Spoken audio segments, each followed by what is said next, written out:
show.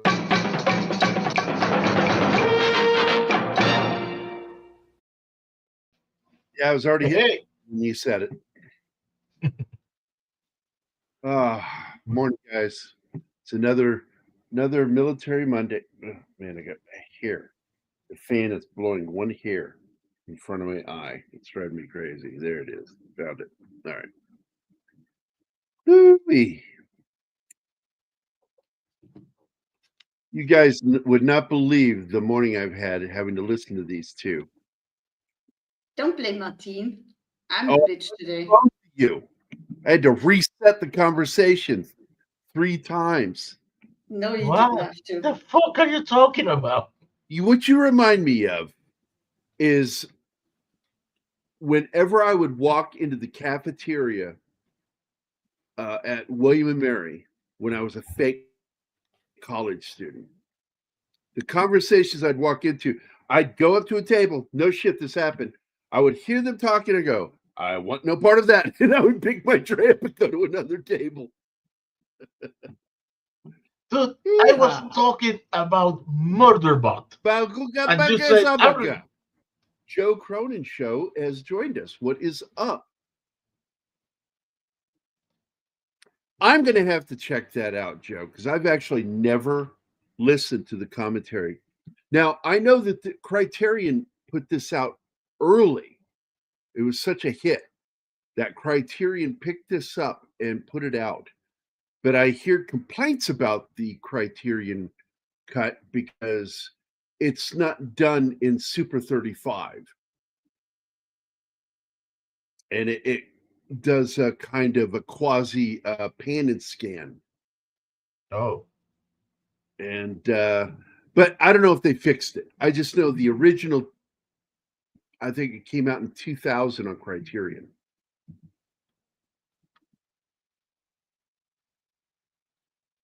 Still haven't lost my hair yet. There you go. In any case, there's always a headpiece.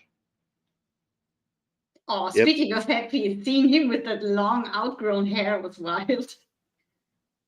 And the grunge joke. Yeah. Hi, Emmanuel. Hi, Gambit. Hi, Joe. Joe Cronin is new to the channel. I hope you enjoy the show today. We'll be talking about the film. Plus, I will be drawing, as some people say. You have to say, well, you have to say, I'll be drawing. Oh, hey, it's John Osteen. Drawing. Hey, Osteen. Yeah, I was supposed to hang out with John, but I went to bed early last night compared to normal, and just sick as heck. I feel a lot better today. Good. But yeah, nobody told me that you can't just go back to your normal eating diet after having that procedure done. Because what but you had deep fried shit right after that. That's the exact opposite of what we went to do. She had it before, so I figured she knew best. Lauren, that'll teach you. We went to have fish and chips, but I got to be honest, the fish and chips, I didn't feel bad from the fish and chips. It's the next day when I started feeling really crappy because I was trying to go back to eating my regular diet. And my guts beg to differ. So, like for dinner last night, which I think is why I feel better today, I had white rice and chicken, plain chicken, rotisserie chicken.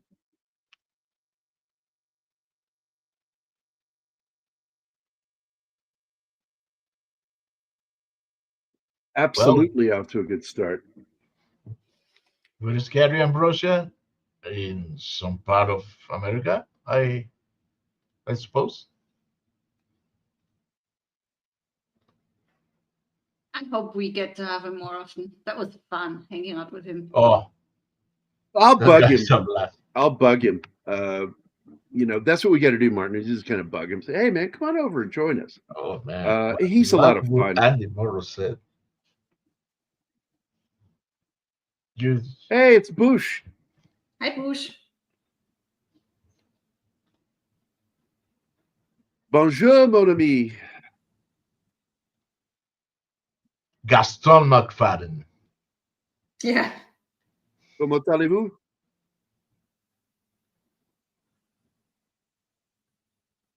I wished I'd taken French in high school. I don't like it. I had the worst French teacher. So what I know today, I mostly taught myself by reading, more or less. Well, when you look at the film, John, as Old Man Bond, it takes a whole different angle to seeing the film, because really, in many ways, that's what this is. And by the way, a lot of people don't notice this, but Sean Connery for decades has had this dark area right here on his cheeks. And the reason why is because if you look at that photo, he has a beard that grows all the way up to his cheeks. And it's dark. And so the hairs make it look like he has something going on with his skin, and it's just the dark hair up here. And it's something I noticed when I was a kid. Like, what's up with his face? Why is it so dark? Well, because the beard further down on his chin is lighter. It goes gray and it's still dark up there. Yep. It's one of those Your weird beard is things doing about the his face. same. Yeah. I also liked it when he stopped trimming his eyebrows, because he did that when he played Bond. He would keep them nice and evenly trimmed. And then in the 70s, he let his eyebrows grow out. And man, he's got some manly fucking eyebrows, let me tell you. And we have Shander Hammerschlag.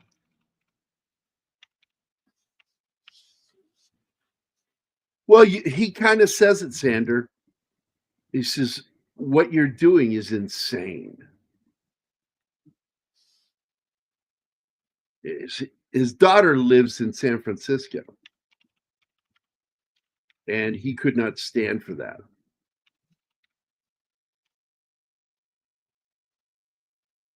Well, that's the cool thing about it, because when you look at this theory, the fan theory that I got to tell you, when they were writing this thing, they had to have had that in mind, or they were complete fucking buffoons and twaddled into one of the greatest fan theories of all fan theories, that he's fucking Bond. And what they've done, especially that one dude that we watched, he went and showed how each one of the James Bond film lines up with him going to Alcatraz and escaping Alcatraz. And that can't be a coincidence. It lines up too perfectly. It lines up perfectly. It's really fucking weird that happened. And it's like, and now I'm not going to say it's not coincidence.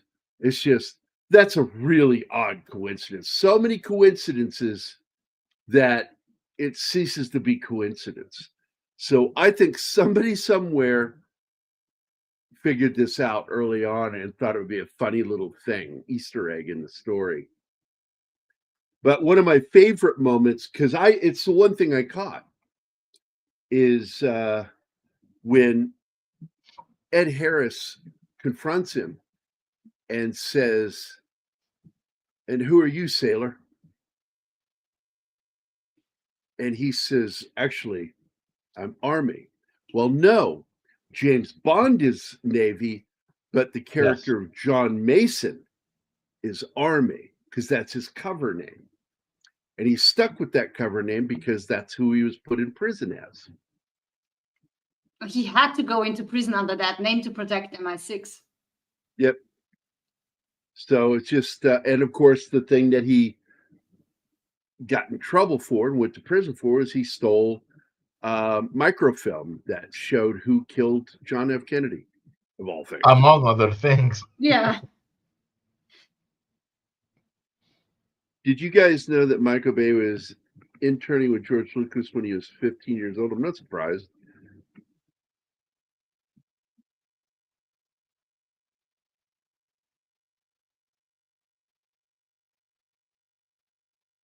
Yeah, yeah, I could imagine. That's why Michael Bay is just Michael Bay and just Yep. know how to blow shit up. And that's He it. will never be known as a creative genius. Imagine thinking Raiders is Well, terrible. you'll find something, Bush. I talked to Anima about this yesterday. When you talk to a Brit who served in the Royal Marines or the Royal Navy, they just say Navy or they say Marines. It's, it's sort of like Canadian geese up in Canada. They don't call them that. They just call them geese. Yeah, but we Yeah. as outsiders should use the Same full thing with one. Canadian bacon. They just call it ham in Canada. It's just it's something funny. Now, when they get official on things or start to really want to make a statement, you'll hear them say royal. But so often they'll just go, "Oh, I served in the Marines" or "I served in the Navy," and it's just automatically understood that's Royal Navy because I'm fucking British. Stop whining, Bush. Mephisto is eventually going to join us, and then he'll be off Connery's mouth. What is Mephisto joining us? He said he'll Yeah, pop in, but he has to make dinner at the same time, so he'll be in Yes. and out. Yeah, where's Joe? Is he okay? He's Okay, doing stuff Joe- for his Joe- mom. Joe is gonna be here, but at the second hour. Yeah, By the way, he'll be I late. got my Mother's Day message from Zoe. It was so adorable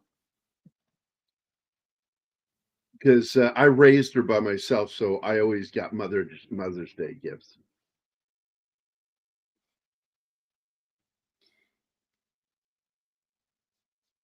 Yeah, I wish my mom was still around. Part of my bad mood is Sunday's just rough. Mother's Day. I've got a lot of Lamy friends, and they'll say Marines. Only when it becomes a point of contention will they say Royal on the front. I served in the Marines. Oh, Mephisto says fuck off. No, he doesn't say fuck off. He's very politely saying that he's sorry. He Fuck cannot off. join right now. I can't join Oh. right now. I'm doing important stuff. Well, I hope he joins later. I like hanging Well, out with him. yeah, he's feeding his family. Now you piss off him, and he says fuck off. Strangely, If I had to choose between two films on this one, and the film being Face Off or The Rock, I would pick The Rock every time. Face Off was stupid. of course, it's I cannot bear that movie. Oh my god. I'm never Hate going it to with a watch it passion. again. So stupid. Okay, look, we watch what people want to see and hear us talk about. Make me. Make Yeah. me watch it again. Honey, I Glenn. dare you. We can do a show about Face Off. I'm not going to rewatch that movie. You can Yeah, forget that. Yeah.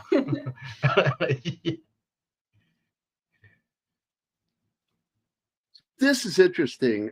Sean Connery was rumored to have asked for production to build him a cabin on Alcatraz so that he could have to travel to the mainland every day.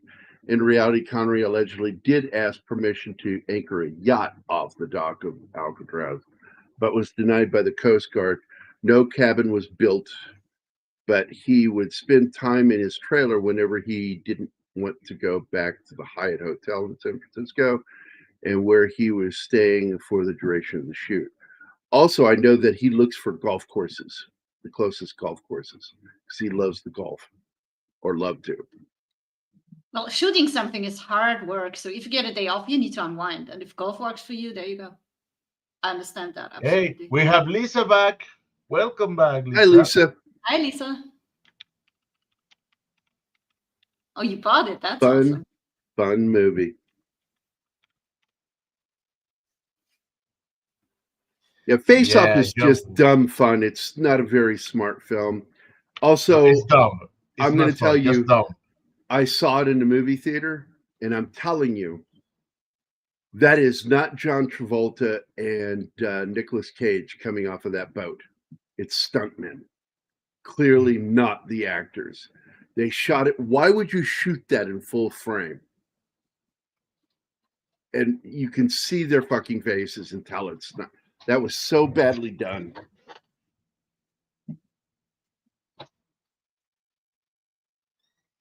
I saw it on theaters too, and I almost vowed not to go to that particular theater again when I was getting out.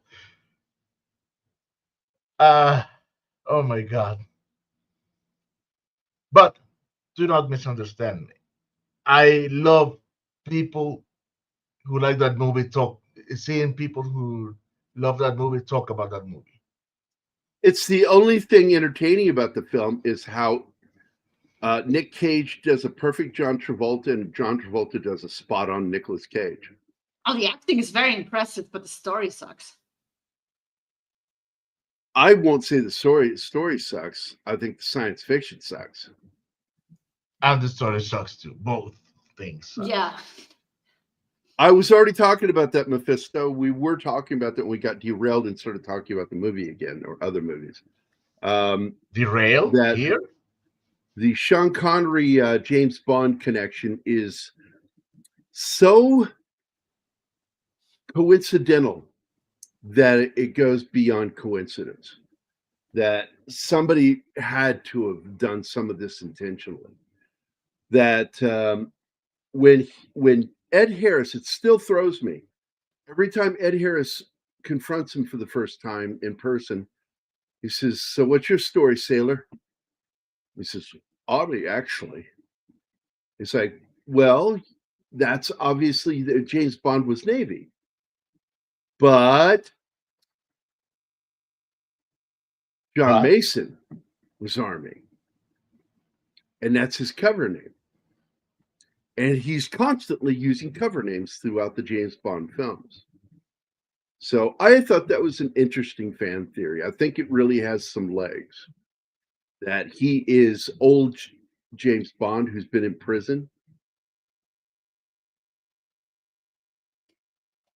I mean, even some of his lines are very James Bond-like. Yeah. What he says Oh, about losers whining about their best, that is such a James Bond line. oh, just Some of his every snarky single remarks. time he makes a snarky remark, it's Yeah. a Bond. It's a Bond quip.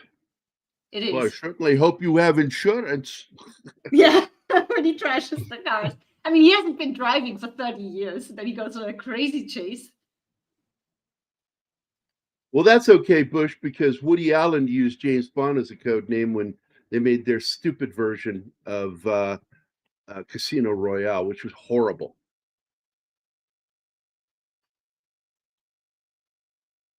I haven't seen it yet. I had it, but I haven't seen it yet. I hated that movie as a child. I hated it. It gave me nightmares. So weird. Okay. Now I'm Well, curious. try watching that movie when you're like 5 years old, and it's fucking horrifying. I saw Jaws like I was like 7. Sander, that's the point. Is James Bond was Navy, Royal Navy. His cover wasn't. So when he says, "What's up, sailor?" You know, what's your story, sailor? He immediately corrects him because he's John Mason.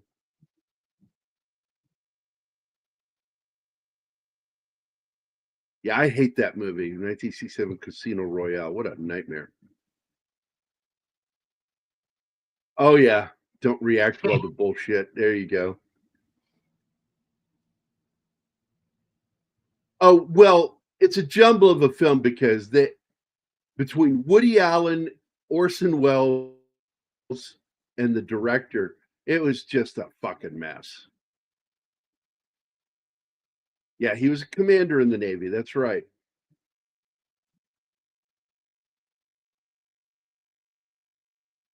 Bond uses covers in a lot of his films. You'll hear him do it. he'll go up and introduce himself by a different name. Even Daniel Craig did it. Yeah. It's a pity that he never said Sonny Crockett.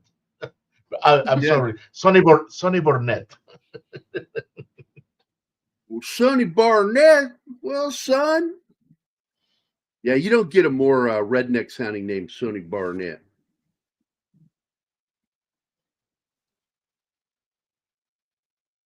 Ah.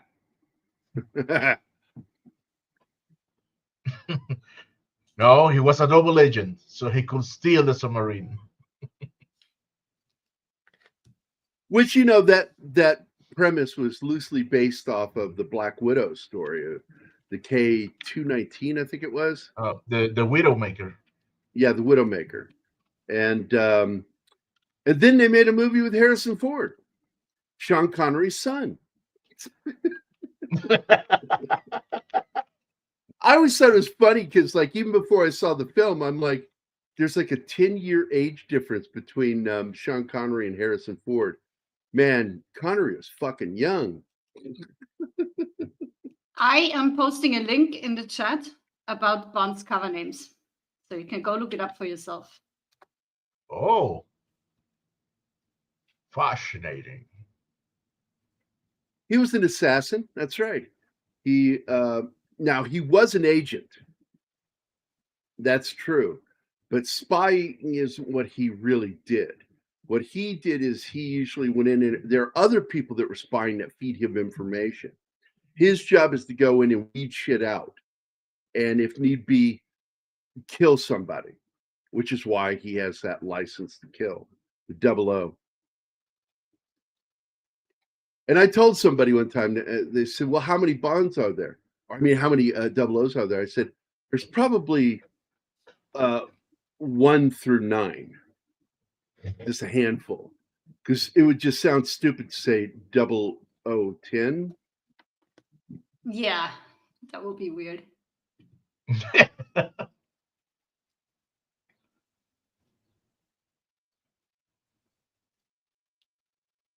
Exactly. Yeah. He acted upon information gathered. Exactly. And he would work with spies, but he himself was never a spy. You are correct, Glenn. He was an operative. That's one thing you could call him. You could call him an agent, but he was not a spy. So I really like the theory that this is Old Man Bond. And it works for me because he's the original Bond. And we don't count Jimmy Bond from CBS. Doesn't count. Anybody knows what I'm talking about is the original CBS short film of Casino Royale, made for TV. It's really bad. But they had a great cast, except for the guy playing Bond, terrible Bond. And but Peter Lorre was one of the villains in it. He played what's his name? The main villain in Casino Royale. Le Chiffre. Le Chiffre. Yeah, Le Chiffre.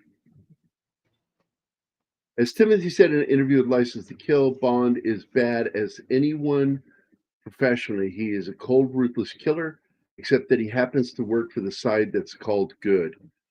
And he makes moral decisions, what he considers. He's not a morally ambiguous character, which is what was annoying me with Daniel Craig, is they wanted to just turn him into a horrible person. You know, Bond made decisions based off of if he believed somebody was acting in bad character.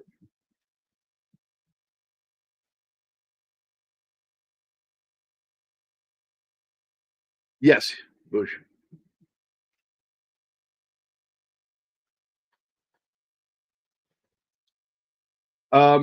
It just sort of happened coincidentally. Are you talking about this? Because I thought it would be really neat to talk about this film amidst all the discussion about Alcatraz. Oh, we have been talking about making this show for a long time, but I made the decision amidst this shit. And I went, yeah, this is a good time to talk about this movie. Yeah, it's Look been a at while this. since you showed me the trailer. Oh,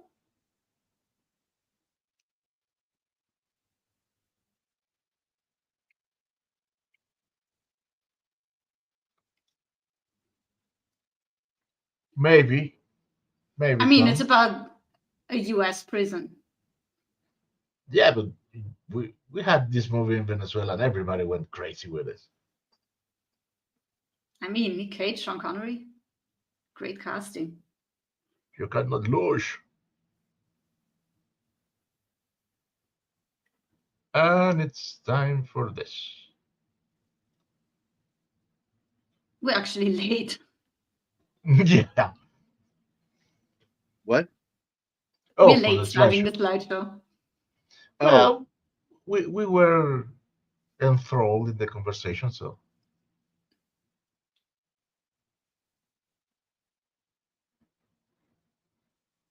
now the weird thing is if you go to Box Office Mojo, it doesn't line up with Wikipedia on the overall box office, which I thought was really odd. Well, everyone can make edits And on I think, Wikipedia. So well, the problem is if you look at Box Office Mojo, it shows domestic is 134 million and worldwide is 134 million. No, it made over 300 million. So Box Office Mojo, I think whoever put this together or whatever put this together got it wrong. who is responsible for the info on that page? Well, Internet Movie Database is in charge of Box Office Mojo. So the numbers should be correct there. No, they're wrong. I know they're wrong. This film globally made over $330 million. The domestic on it for the United States was 130. And so it actually did fairly well globally. Hi, Snotty. I do like this scene. And one thing I've got to tell you that I like about this film is that Michael Bay is really big on being pro-soldier. He's a very pro-warrior guy. He loves the military, specifically the men and women that serve in it. He's a very big fan of the men and women that serve this country. Yeah, And but so the you will Marines in notice this go in his- rogue. They do, but at the same time, Ed Harris's character has an absolute sense of honor. It's some of the men that are his subordinates that are the rogues. But he And I realizes like that that. he's going too far and turns around 180 degrees, and his people are like, "No, we're doing this." Well, he ends up dying trying That to too. stop it. So does his They all second in died. command, because They you all think died. the second in command kind of does that turnaround where he points the gun at Ed Harris. You think, oh no, not him too. But then he turns and shoots Candyman in the chest. Yeah. Yeah. No, Worf's No. brother. Worf's brother. no, that one is killed by Nicolas Cage with a rocket. No, he didn't kill him. He shot him. He hit him. You show him react to the bullet hitting him when he shoots. Watch that scene again. He actually absolutely does nail. He just doesn't kill him. Yes, and I agree with you, Meth. I've caught them wrong many, many times. It's a great resource. Don't get me wrong. I think Box Office Mojo for current running, but even some of their current running isn't accurate. And I really hate to admit it. Sometimes Google's more accurate. I hate that because I don't like Google. I think that they fuck up a lot of shit that pisses me off with movies. They've gone Nothing stupid in pisses me off. general. Well, if you look up a film that's part of a franchise, and you look up the cast for the specific first film, they'll still throw in actors from the other films into that list because Google's stupid. I hate Con Air. I watched it, enjoyed it, but I don't think I'll ever watch it again. I will die, old age, and never have watched that movie again. Because I really didn't think that was a very well written film. This one has a story, and best of all, it has fun characters in it. Interesting characters that you give a shit about. I didn't give two shit about Con Air. Hello, 11 Alpha. And Hi, Alpha. Penny. Well, that's been a joke for many years, is that every character Sean Connery played was a cover for James Bond, including Outland. How about Zardoz? That's a fucking weird movie. I did a show with Brian a long time ago. This is so dumb. You don't fucking do this. Yeah. This guy's a fucking idiot and should have been like shit canned for doing this. Michael Bay has only done a handful of films I think are worth a shit. This is one of them. I am not angry. No, you haven't seen Gerry angry yet. You don't want to. What am I, Tom Cruise from Mission Impossible? I know you're angry. You've never seen me angry. Michael Bay did, in my opinion, one great film. And that is 13 Hours. The Secret Soldiers of Benghazi. I think it's just an amazing movie. Yeah, Zardoz, dude. I will probably never do that film on this channel. What? But it is, I don't see any point to it. Brian did the ultimate show on that. And, I love Zardoz. And I remember making fun of Brian. I said, I just want to point out that this show is actually longer than the movie by almost 2 hours. We talked about Zardoz for hours.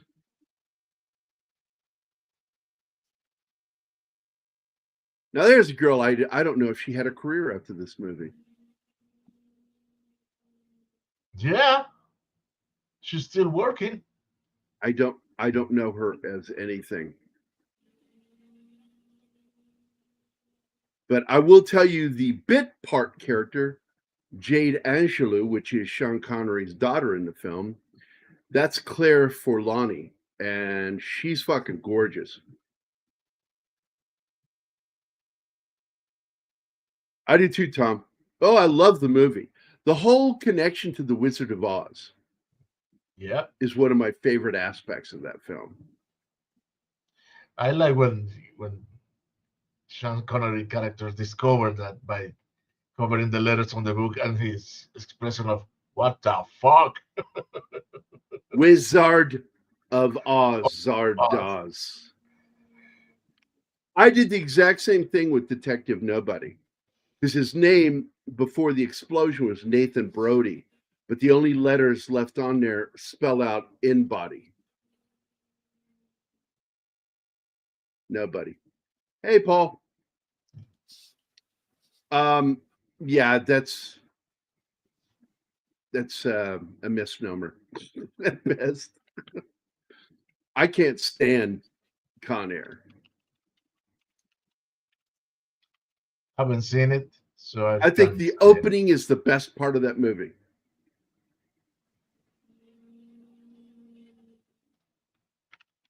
Now, what you need for this movie is that one of the they need what's it? Vicky from So I Married an Axe Murderer to be the person that walks them around, that they take Yeah. hostage.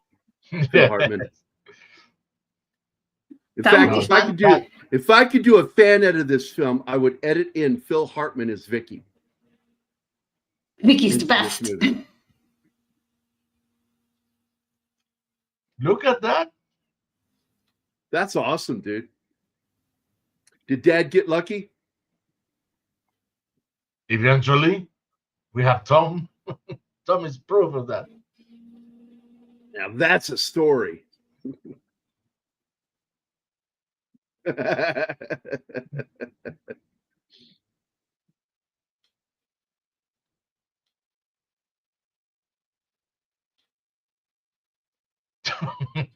Yeah. Connery. He said that? Sometimes, well, he grew up in a culture where spanking a woman was normal. And I think he even said something about sometimes a woman needs a good smacking. Oh, that's just wrong. Or what he pronounced it, schmacking. Oh yeah, it hurt him this much. Yes. Because boy, his career ended. No, it didn't end. It just kept going. People are like, I don't like what you said, but God damn it, I love him. Dude, they tried to cancel him twice for that shit. And then, and by at that time, canceling didn't even exist. They tried and failed miserably. Yeah. They didn't have the army of cancel culture back then, like they did in the 20 teens. John Boorman is absolutely one of my favorite directors of all time. And I still say that movie, Zardoz, it's a damn good movie, but it's really fucking weird.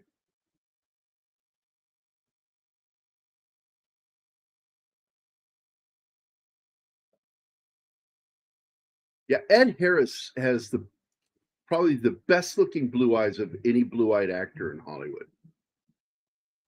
He looks crazy, though. David Morse is like a great actor. He was best known for the TV series St. Elsewhere. He's the doctor that when he went to the prison to treat some of the prisoners, they had a riot and he gets caught and RAPED. Oh. And whoa, that was a heavy episode, let me tell you. Very good actor. He also did another film I really liked that nobody's ever heard of with Jack Nicholson called The Crossing Guard. I really like that movie. I hate that Sean Penn directed it. Why? I don't like Sean Penn. Dude, David Morse, he used to be on a show that lasted only 2 seasons. It was called Hack, a show that you can not see anywhere. There is not even physical media for it. He was a disgraced cop that resorted to do. So I guess somebody hacked it. He went to be a taxi driver, but became some sort of character like the Equalizers, something like that. Morse was in awesome. The Langoliers, which is actually, I really liked that show, but I hated the visual effects. They were terrible. By the way, we have a new member. Boosh McFadden. I think I know that guy. Yeah, it's okay. I have said that for years. And I don't mean Michael Penn either, because I actually like Michael Penn's music. He's the other brother. A lot of people don't know that. There's a third brother. It's Chris Penn and Michael Penn. They were the talented ones.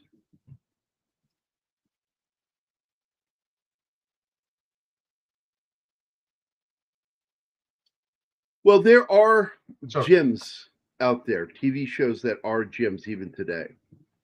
Thankfully, yeah. And I consider some of them the best entertainment we've ever seen on television. So we still get some good stuff, buddy. We still get some good stuff.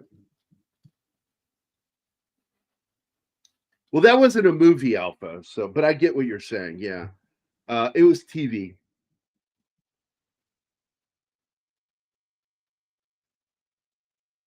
Yeah, I forgot he was in that. Yeah, he was good in that. he's the one who released the virus. Yep. I have not seen that. Hey, oh, you have to. Best time travel movie ever. Okay. So That's, you've got a pretty good cast here. You got John Spencer, who is typically on television playing cops. He plays the FBI director in this. You got Ed Harris, David Morse, William Forsythe, who has a house here in Ozark. I've met him several times. Nice guy, by the way. In fact, when my film won that award for best short film at Cinemerge, he was the person who gave us our award, my daughter and me. nice. Yeah, very nice guy. Vanessa Marcil, who you say she's been in stuff to today. I don't know who the fuck she is. Michael Biehn is in this. Again, playing a commando, clearly Navy SEAL. John C. McGinley, who is a student of my boss, Dale Dye, all the way back to Platoon.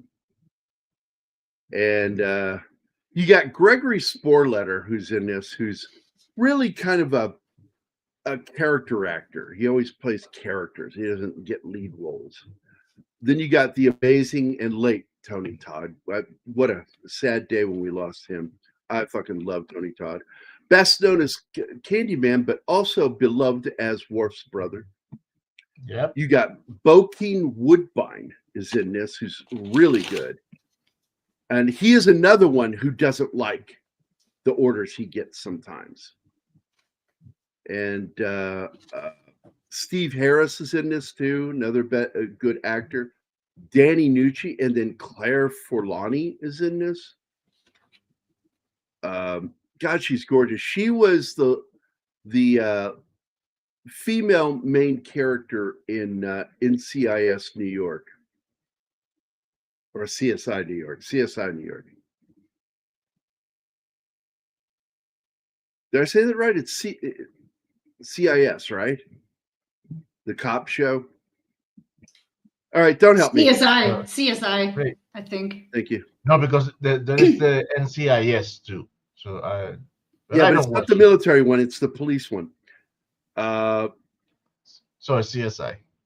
So I'm Yeah. looking to see if there are any other names in this film, and I don't really see any other names after that. But that's a great cast of actors, and they're the ones who are on camera the most. Yeah, I don't recognize any of these other names. Wait a minute, Jim Caviezel is in this. He is the rear F-18 pilot, and he went by the name James Caviezel in this. Get the fuck out of here! I love that guy. Oh, Jesus? CSI Miami, I couldn't even watch that show, dude. Are you kidding me? I never got into that. Look, that dude killed his career. David Caruso killed his career when he left NYPD Blue the way he did. He got relatively blacklisted for doing that move. And I'm like, he's an okay actor, but he's an overactor. And that thing he did with the glasses, taking them off all the time, just so fucking. Jim Carrey did it better than he did. And that's hard for me to say. By the way, good fuck scene right here. Yeah, I don't care for scenes like that. Don't care for scenes like that. They're so crass. They're not needed. Well, in this case, they are, because he gets a phone call from work. It was needed because what's happening, you know. And Claire was not on CSI New York. That was Gary Sinise and someone else. I thought that was her that was on that. Let's see what else she was in then. No, she has gorgeous eyes. No, it's an actress of Greek ascendance. Beautiful, beautiful woman.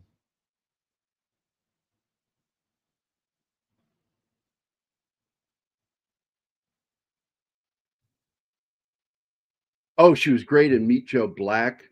She was great in Mystery Men. I love that movie, Mystery Men. So many people got suckered into that movie, In the Name of the King. I can't believe she got suckered into that. Was it that bad? Oh, it's a terrible movie. She's on NCIS Los Angeles, 7 episodes. And fuck you. She played What? Dr. Peyton. She played Dr. Peyton Driscoll in CSI New York. Tell me she wasn't on that fucking show. Fuck you.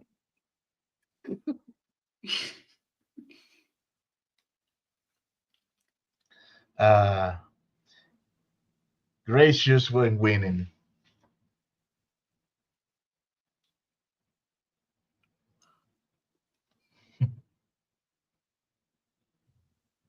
Mailena Kanakaredis. That's the one that oh.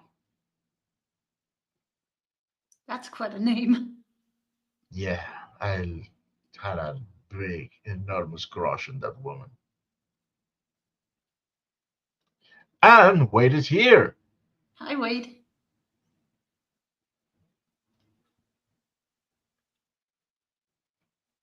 Hey, Wade. How you doing, buddy? Hey, boss. Shouldn't you be drawing? Give me a second. I can only do so many things at one time. Well, pestering you is my only hobby these days, so. Well, it's it's also harder for him to do the drawing when it's just the three of us because he has to be more in the conversation. Yeah, I'm the one that Yeah. has to carry the fucking show. Wow. The bitching of this panel. Oh my god. I just found a trivia bit that's hilarious. Well, spill it out. So when they go into Alcatraz, all the scenes that are shot in the water, Sean Connery wanted the water heated. And it made them all sick. They all got the stomach flu within hours from each other. because That'll of the teach water. Sean Connery. Yeah, that'll teach you to be a pussy. Well, I got to Did tell you you, for a just guy, call Sean Connery a pussy? he's a very manly man. Yeah, and but he needed that water to be warm. Hold on, I'm talking. So he has had a history of being a pussy over things. He would not allow the tarantula to crawl up his arm in Dr. No. He would not do the well, he did the shark scene until he found out that plexiglass wall only went so many feet, and then the shark was free to move around with him. So when you see him jump out of that fucking water, that was him jumping out of the fucking water, realizing the shark was with him. Oh my god. And he was supposed to deliver a different line. And then they changed it later because he didn't say the line. And then they reshot him saying a line. Sorry, pal, maybe next time. But the original line, it was supposed to be that I'm not on the menu. That's funny. I'm not on the menu.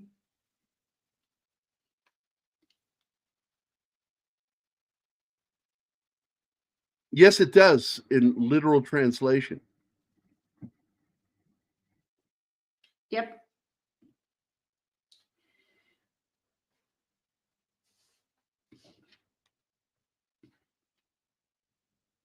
Yeah, Nick Cage said that Sean Connery wasn't happy when the fire goes over them and they have to dive in the water. They had safety divers and everything, but he was not happy with that scene. He loves playing action characters, and he was a tough guy in real life. Famous story of him macking on this bird during the making of a film that was actually the girlfriend of a gangster.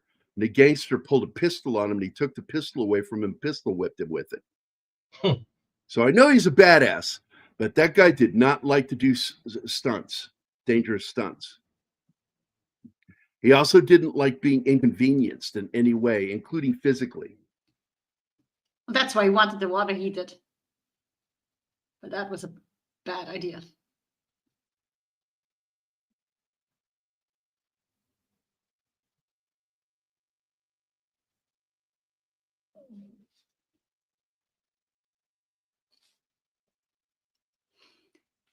think the moment Nick Cage's character goes in there to talk to him, he already likes him. Yeah, because there's some chemistry between those two. He likes you. By the way, Gerry, do you know who they offered Sean Connery's part to originally? No. Arnie Schwarzenegger. But he didn't take it because they were far from having a complete script. It just didn't look tempting enough for him. And I can't see. I think it was a smart move. I wonder how much of the James Bond connections they came up with later after Connery came on board. Maybe that's when they did it, yeah. Because that's when a lot of touch-ups to the script happened. Yeah. It just lines up too perfectly with that fan theory.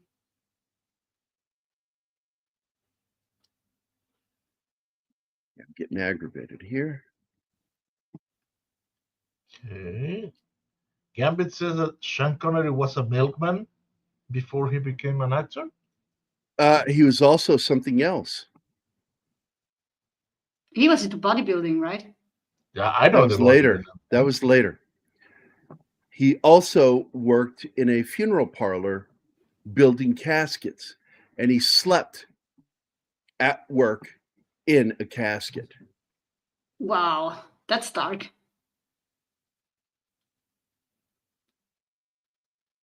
Something's wrong here. My tools aren't working.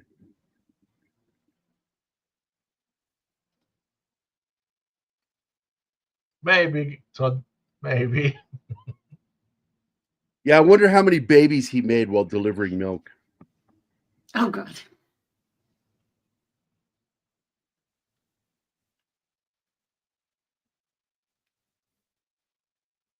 I knew he was a model. I didn't know about the milkman and the casket thing.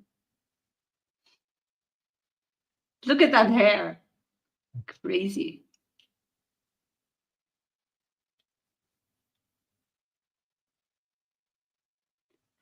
And I really didn't like that they made the barber so gay.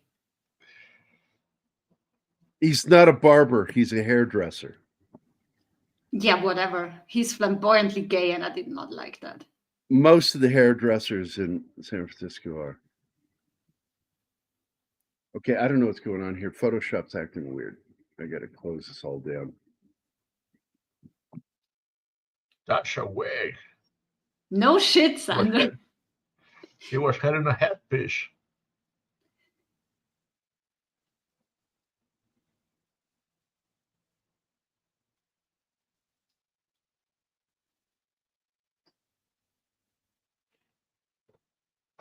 And these agents, they should be ashamed. Oh, yeah.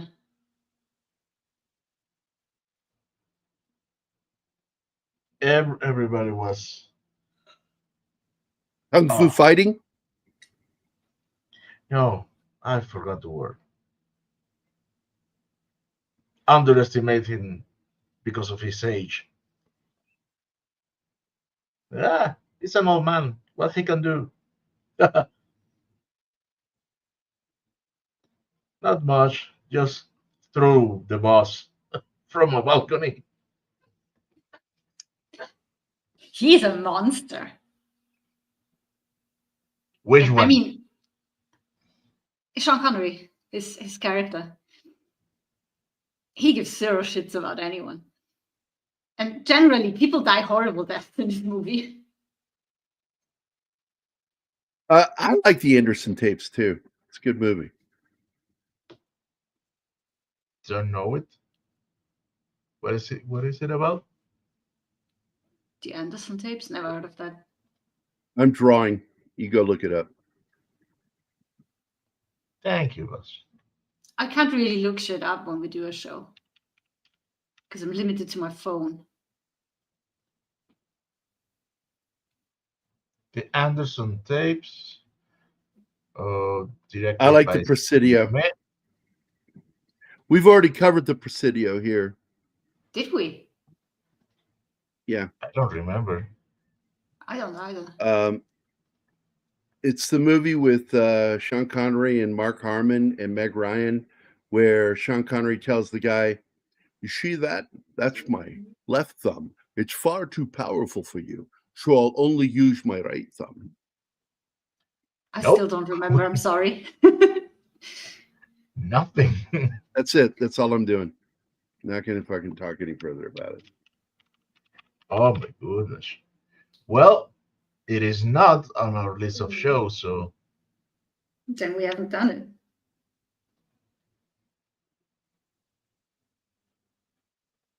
Well, you've watched it. That's a different thing. We watch a lot of stuff. I watch it differently when we watch it because we're doing a show on it.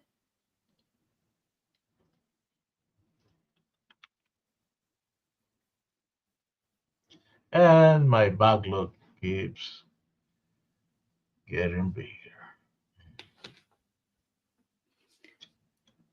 This chase scene is Yes. insane. Yes, he wasn't just there, and when I saw him in this role as a hairdresser, I was, what? Just there was an okay show. Nothing to write home about it. About.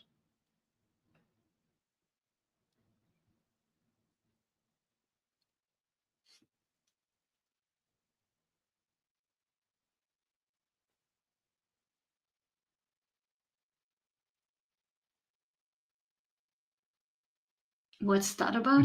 Hi, Shanatsky. Shenatsky. How are you, Shen? Hope you're well.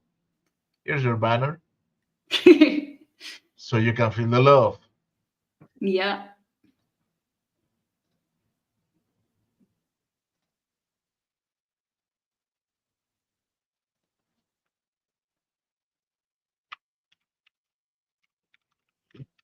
To do. It's not going to let me draw. Is StreamYard interfering with it? I don't know what's interfering with it. It won't let me draw.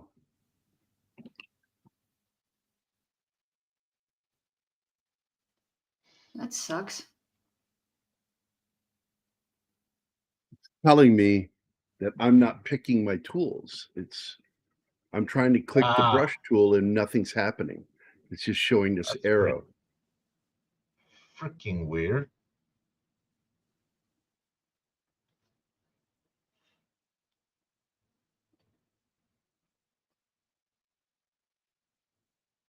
What the fuck is going on?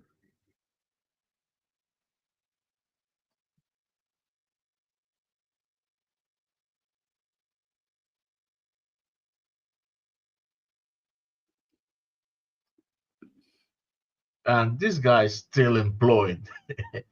I cannot believe that.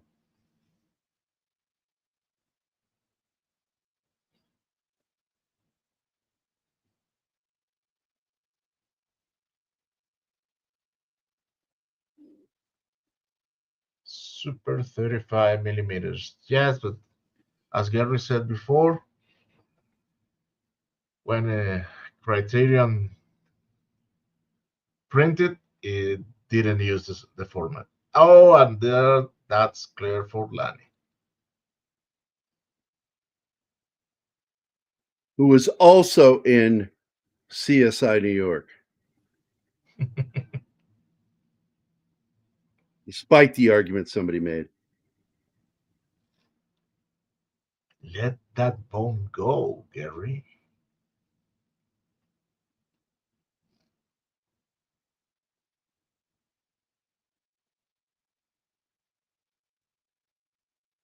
I will tell you that Michael Bay had a lot of trouble making this film.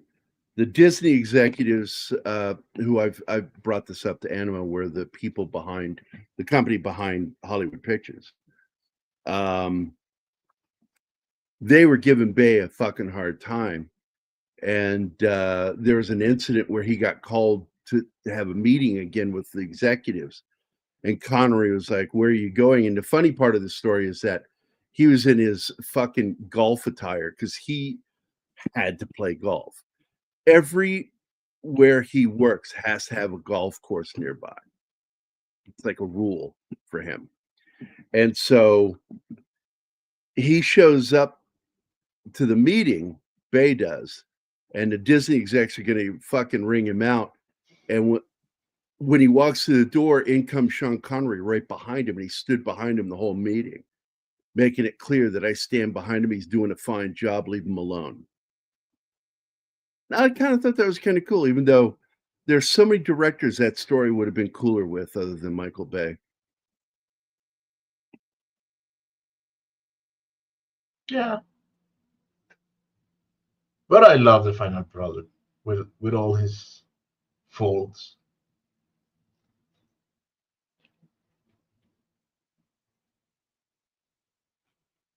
No, he died before its release, which is why there's a special note to him at the end of the movie.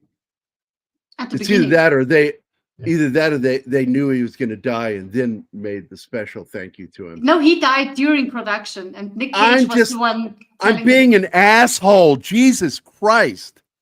It was a joke. All right. Stop fucking with me. It's like they guessed he was going to die before the movie was done and put a special dedication to him. That's clearly a joke. If only it was funny. Oh. It's not funny when somebody stomps on your joke. That's where the joke is killed. Don the Coke King. Okay.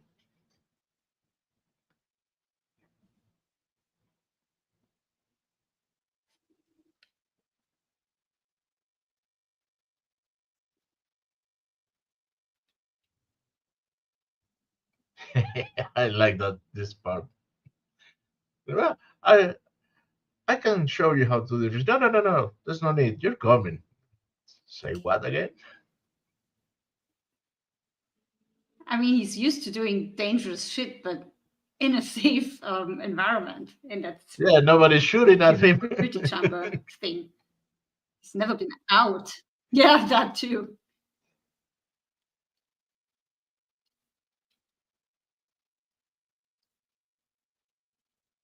All right, let's solve the problem. Penny says we bicker like an old married couple. Yeah, we've heard that before. People keep telling us that.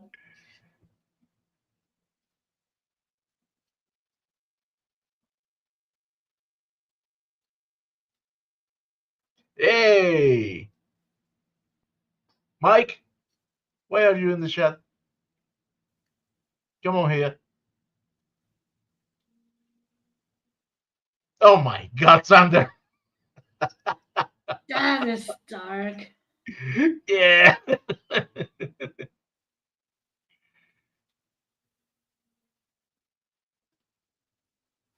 Oh.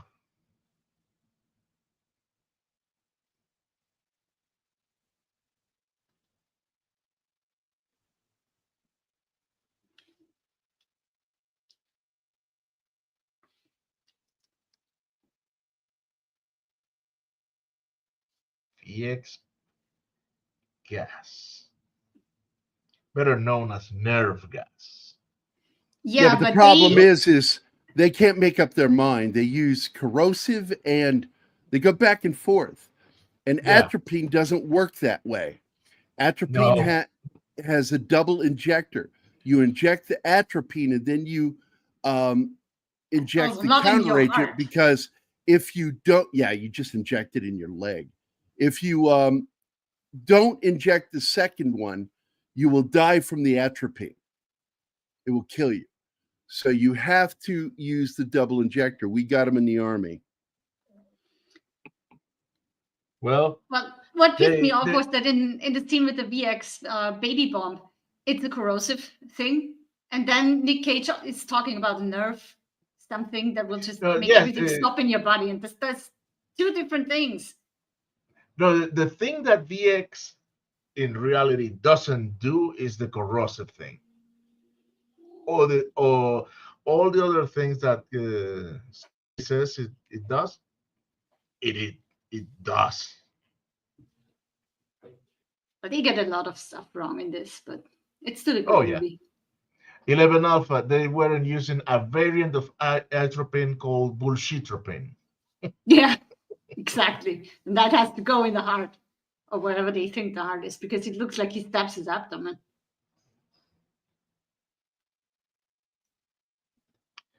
Oh. Good luck, Mike. Oh, dude, good luck. I believe in you. Good luck, buddy.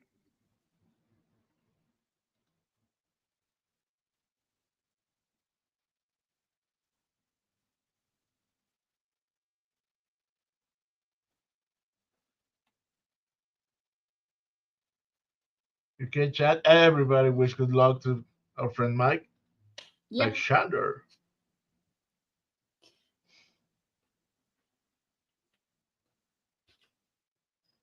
You need lots of luck to get a job these days. Nah. Well, eventually there will be no jobs. All will be done by AI. Robot slaves. Yeah, I slaves. hope not.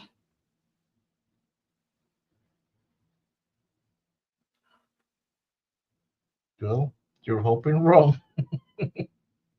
It just sounds terrible. I need something to drink. I'll be right back. Go ahead. James Cameron used the lightning aesthetic in Terminator 1. These other films, maybe.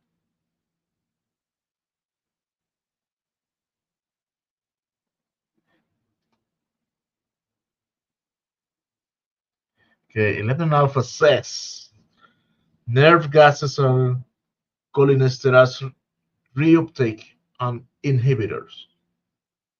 They cause the nerves to fire uncontrollably.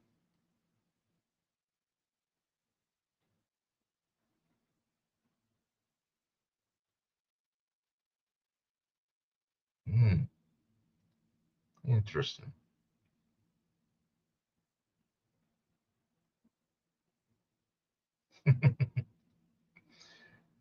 Let me mark this comment, Gambit, to show her when she's back.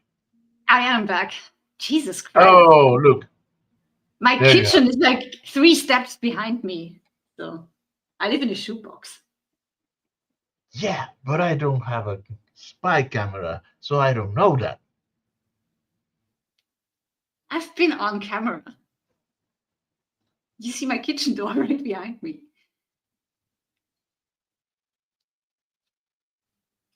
Oh, this thing is this is like the part on Galaxy Quest with the chompers. The stone was there. Why is this Oh, shit here? I compared it to that. I even Yeah. said that while we're watching it. It makes me think of Indiana Jones. Oh, yes, Tom Baker, that was a very sad day, the day we lost Fred Ward.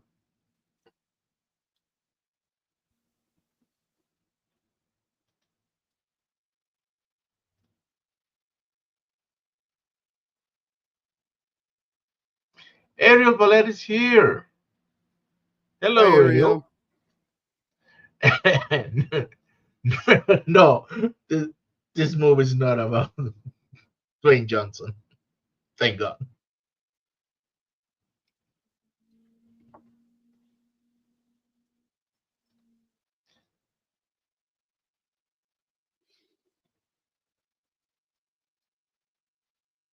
Okay, here's what I found out about Don Simpson. He died during production, and they tried to keep it from Michael Bay until they finished filming, and Nicolas Cage accidentally broke the news.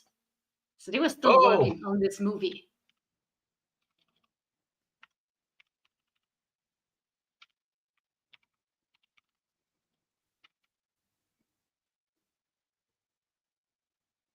I wonder if Alcatraz actually looks like that.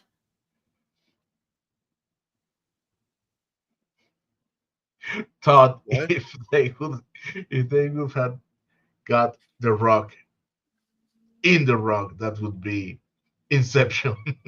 Yeah. And I don't really see which part he could play. Ranger Bob. I want Ariel, to do a fan I edit brought and that put up Vicky earlier. in. It was Sean Connery who wanted the water warm, and it got everybody sick.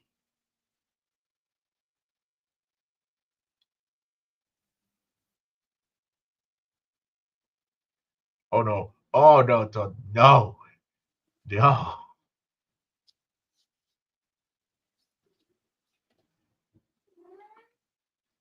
Oh no. Oh no, the Oh, cat's Rocket here. Oh, Kitty Rocket time. Kitty's are here. She woke up. And now she's bored. Kitty stream. Kitty stream. Don't you encourage her. Oh, he should have never tried that. No. What? What are we talking about? Tom Baker says Dwayne never became the new Schwarzenegger. No, that was doomed from the beginning. That was a bad idea. Don't try to do that. Because Dwayne can't act. Arnold at least can act somewhat. If it had worked out, it would have been the greatest passing of the baton when Schwarzenegger made his cameo in The Rundown. Good luck, he says. Mm-hmm.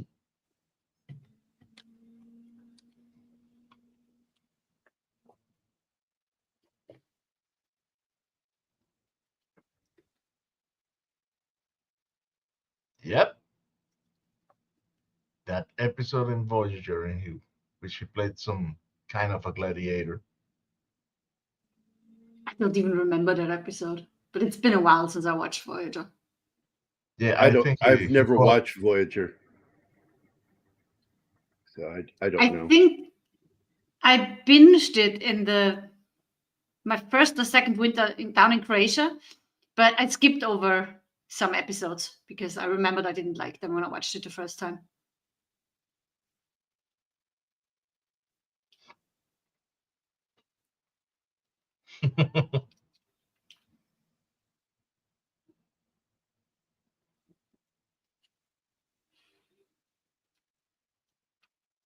That 70s show. I think Chad The is Rock trying to wasn't- derail us. They will never succeed. Yeah, we derail ourselves. Rocky Mavia.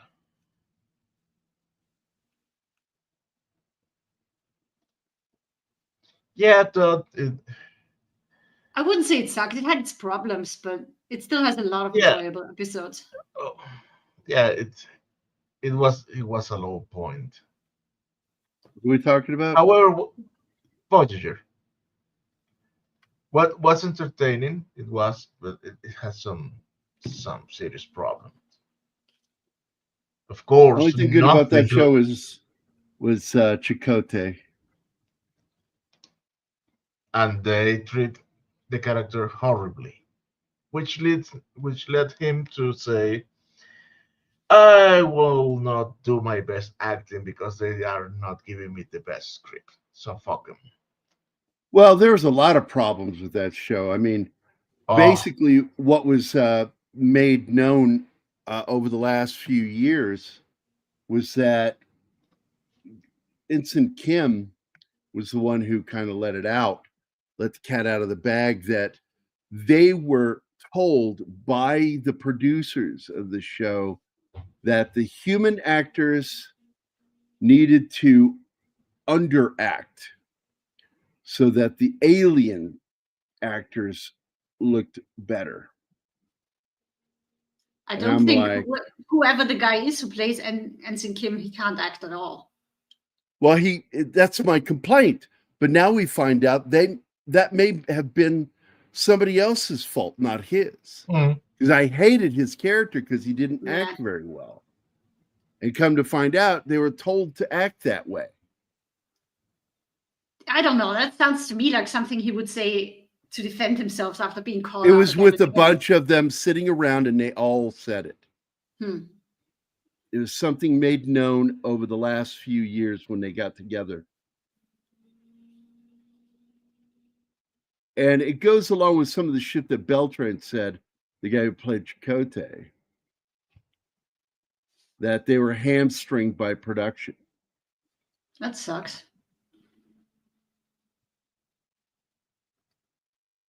Yeah, 11 Austin, Yeah. he never got promoted. He was ensign the whole time.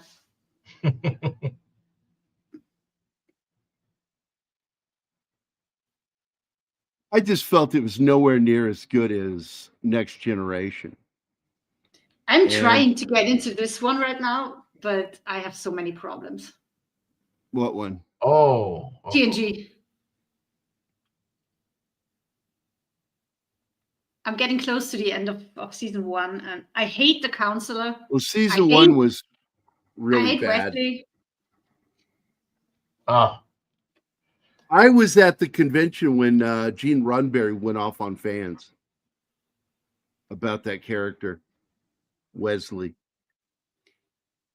It's not just because the actor is an asshole and an idiot. The whole concept of making a teenager an ensign and having him do so much. Well, was Gene Roddenberry's argument. We brought Chekhov onto the show to be for the Beatles fans and the young teenagers, because he was a young man, a teen. And so, and here's the thing.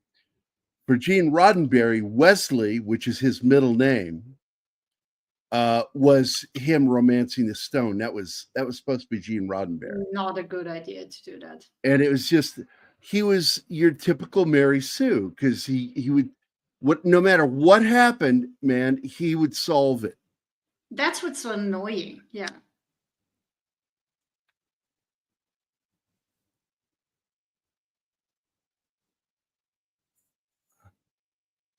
No. Thought he want Ron Moore, but the reboot of Battlestar Galactica is not because that was he wanted to do with Deep Space Nine, but with Voyager. Look at the parallels. A ship lost in uncharted / enemy territory. So when they took Voyager from him, he retaliated with Battlestar Galactica. That is not what happened. What happened was they had a production meeting in the mid-late 90s, and they were talking about the next show. And the next show was promised to Ronald D. Moore, that he was going to be the showrunner.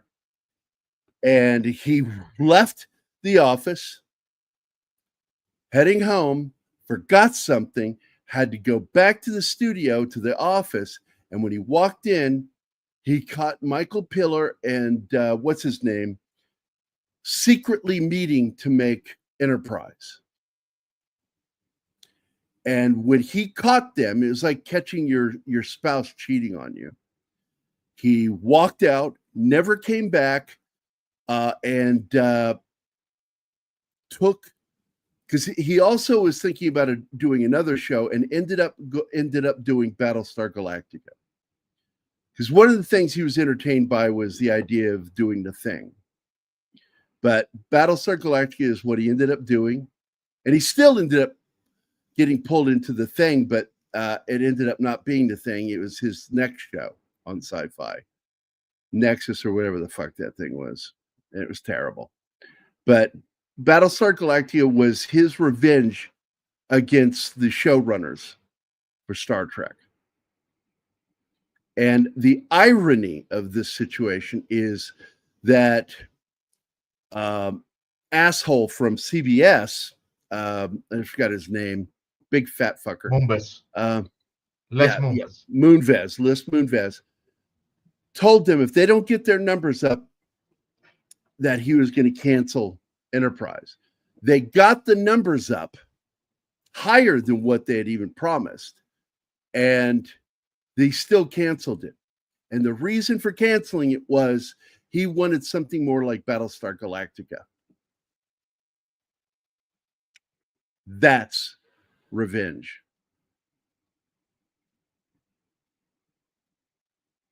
So a lot of people who know the inner runnings of those guys never quite forgave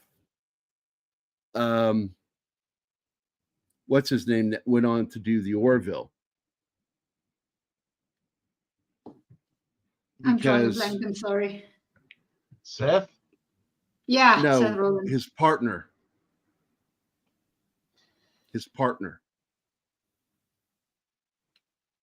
I don't know I who don't his know. partner was.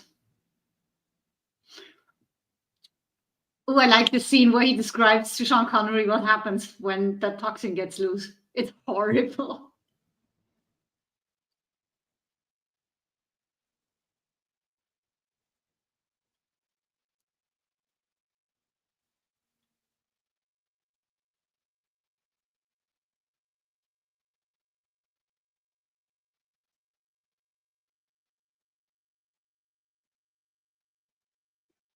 Okay, British screenwriter team. Dick Clement and Ian Lafreniere were brought in at Connery's request to rewrite his lines, but ended up altering much of the film's dialogue. Nick Cage made a lot of his own lines because, like He I said, always the does. script was far from finished when they began. It was a lot of work in progress. And I didn't know he always does that. Well, and I think that that's when a lot of the James Bond stuff was put into the film.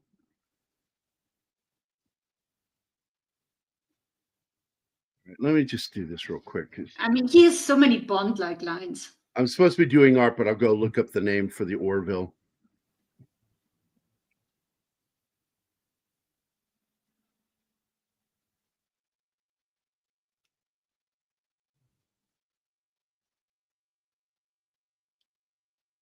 Really? Changing Interesting. What are you talking about? Colicos. John- Yeah, he was the corrupt detective in The Changeling with George C. Scott.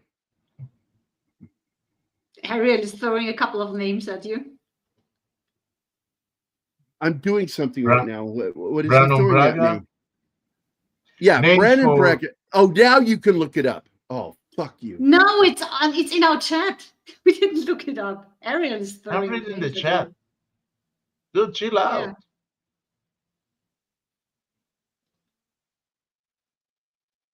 So Brandon Braga was he was a problem child for Star Trek, and he stole Nemesis from the guy that did the visual effects for the Orville.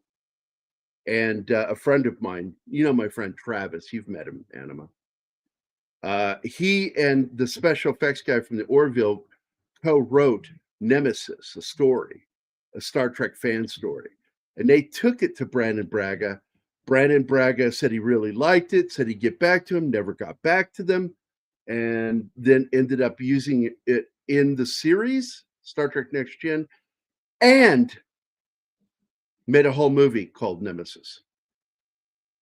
And so the reason why Brandon Braga hired the special effects guy from here in Springfield was because he owed him for stealing from him. Yeah, Brandon Braga was a fucking asshole. He's the one that kept wanting the chicks with big tits and skin tight outfits. That was Braga.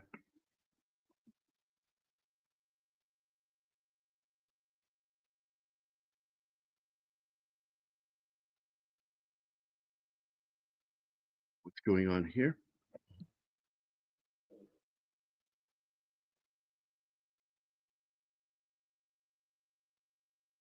Hmm.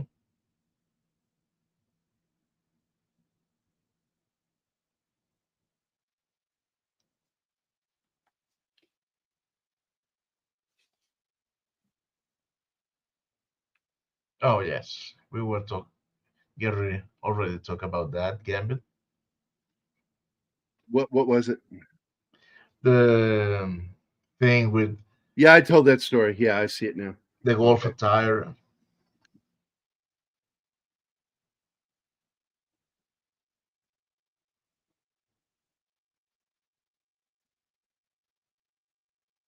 Yeah, this is the moment that makes Mason turn himself over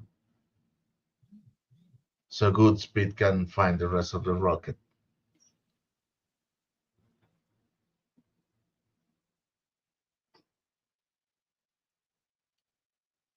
Hey, what about Mr. Henderson's head? And he gives him a thumbs up, and he's like, "What the fuck? What's that mean?" We never find out whether that man dies or not, right? No, he didn't die.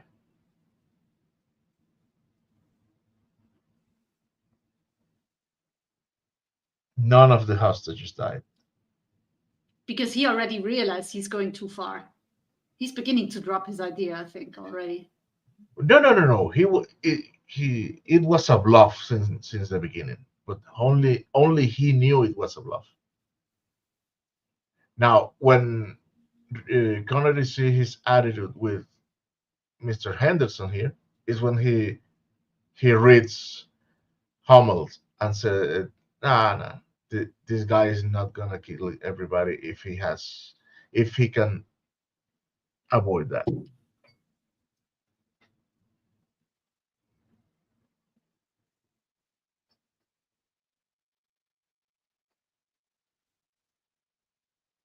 But the problem is that his team wants to go through. Well, not his whole team, just the two new guys. That was the a This is mistake. the scene. This is the scene where he says, "What's your story, sailor?" And he says, "Army, actually." And that's to keep up with the James Bond cover. I love that theory. I do too.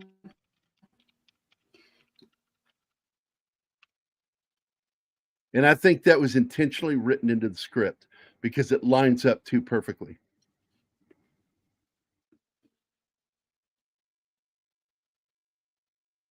Yeah, if you need to take out the unofficial Bond movie, because that would make him too old in this one. But if you take that out, it lines up perfectly. Well, it's not part of canon. It's Yeah. just a remake of Thunderball.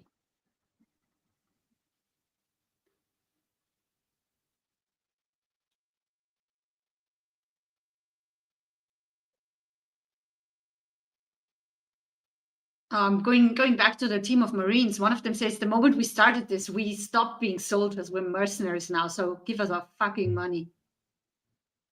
And it kind of It's just- sucks because that's just Yeah. They are the really Again. bad guys. Again, that only comes from the two newcomers. That was a freaking mistake bringing two guys that you don't know for an operation like that. Well, his second in command is fucking nuts.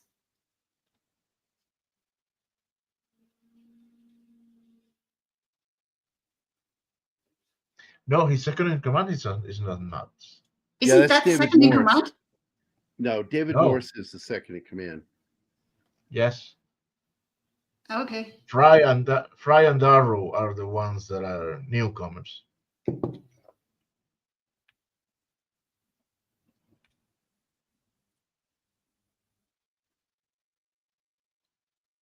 Yes, everything was a bluff. He says to them at the end, "What do you think? I'm crazy that I was actually going to gas the city?" Well, he had the fucking nerve gas. Yes, that doesn't mean that he was going to use It makes it a fucking dangerous bluff.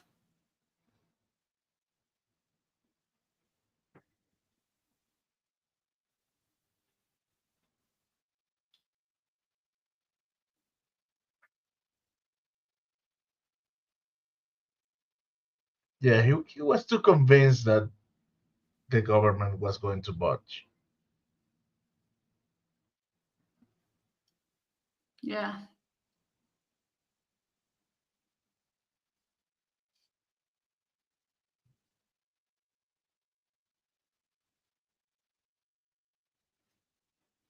That is the second in command, David Morse. Oh, okay. And that is when he says to Stanley, he's not gonna do it. But still, there are the other two psychos. Yeah, that's when he wants to fuck off, and then he doesn't because he can't let Nick Cage's kid grow up without a father. That's an epic rescue Todd. when he comes to save him. Tony Todd could do everything. He was Yep. a detestable villain, a lovable protagonist. He could do everything. That damn day when we lost him.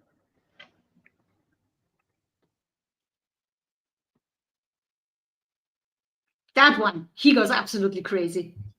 Oh yeah, no, that guy has some serious troubles. That's a psychopath. Which one? Darrow, no, Fry, the blonde one. He The was blonde one who goes full on itching. psychopath trying to kill Nick Cage. He was I mean, itching to fire those rockets. Oh yes, he was into this. Yeah. A psychonaut. Yeah. That guy was out of his rocker.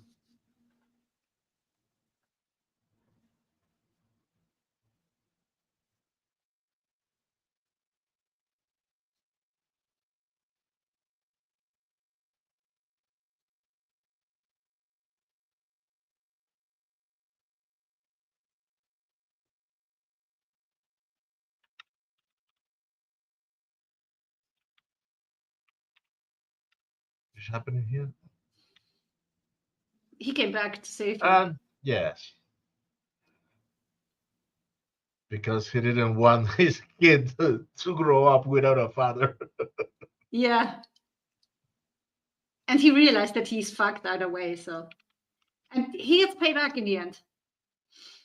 When Goodspeed tells everyone he's dead, vaporized, blown out to sea, you won't find a body. Everybody knows he's lying.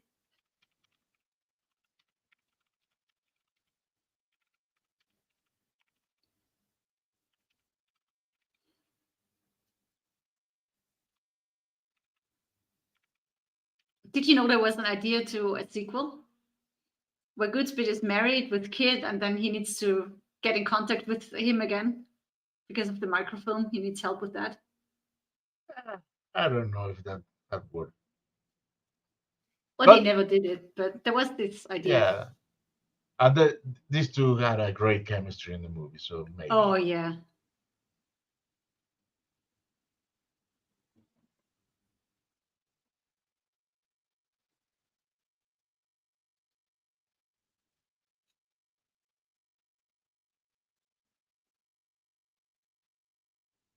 I wouldn't say Hummel is a hypocrite, but it's naive.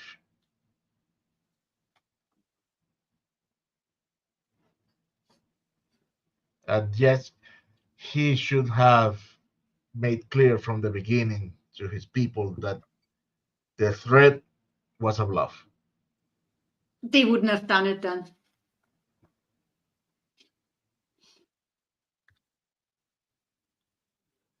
He's loyal, maybe. People who knew her from, who had been in combat with him, they would have.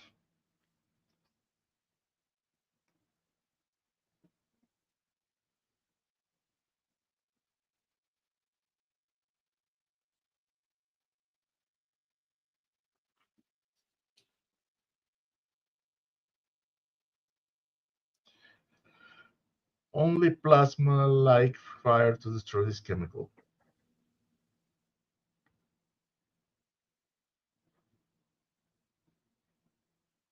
Yeah, because the problem is when the chemical hits the atmosphere. If it's not released on the atmosphere, only fish are dead. If it explodes under the water. Yeah. Otherwise, it's just going to stay in these, what do you call them? Orbs. And by the way, that green substance, that's shampoo. That's why you get Really? bubbles in it. Yeah. Do you know what shampoo was it? It was Oh. Prel. What? It was Prel. Don't know that one. Hold on. It's green. And mean. And bubbly. Fighting machine. What are you guys talking about? That's Rick. That's Rick. I'm a green mean fighting No, machine. I'm doing the line from Stripes. I'm a lean green fighting machine. I'll do it.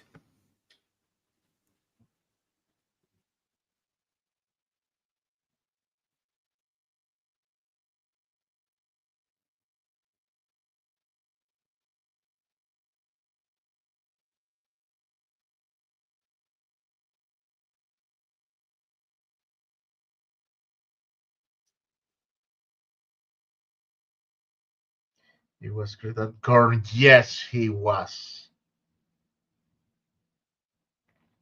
And he was the adult Jake Sisko.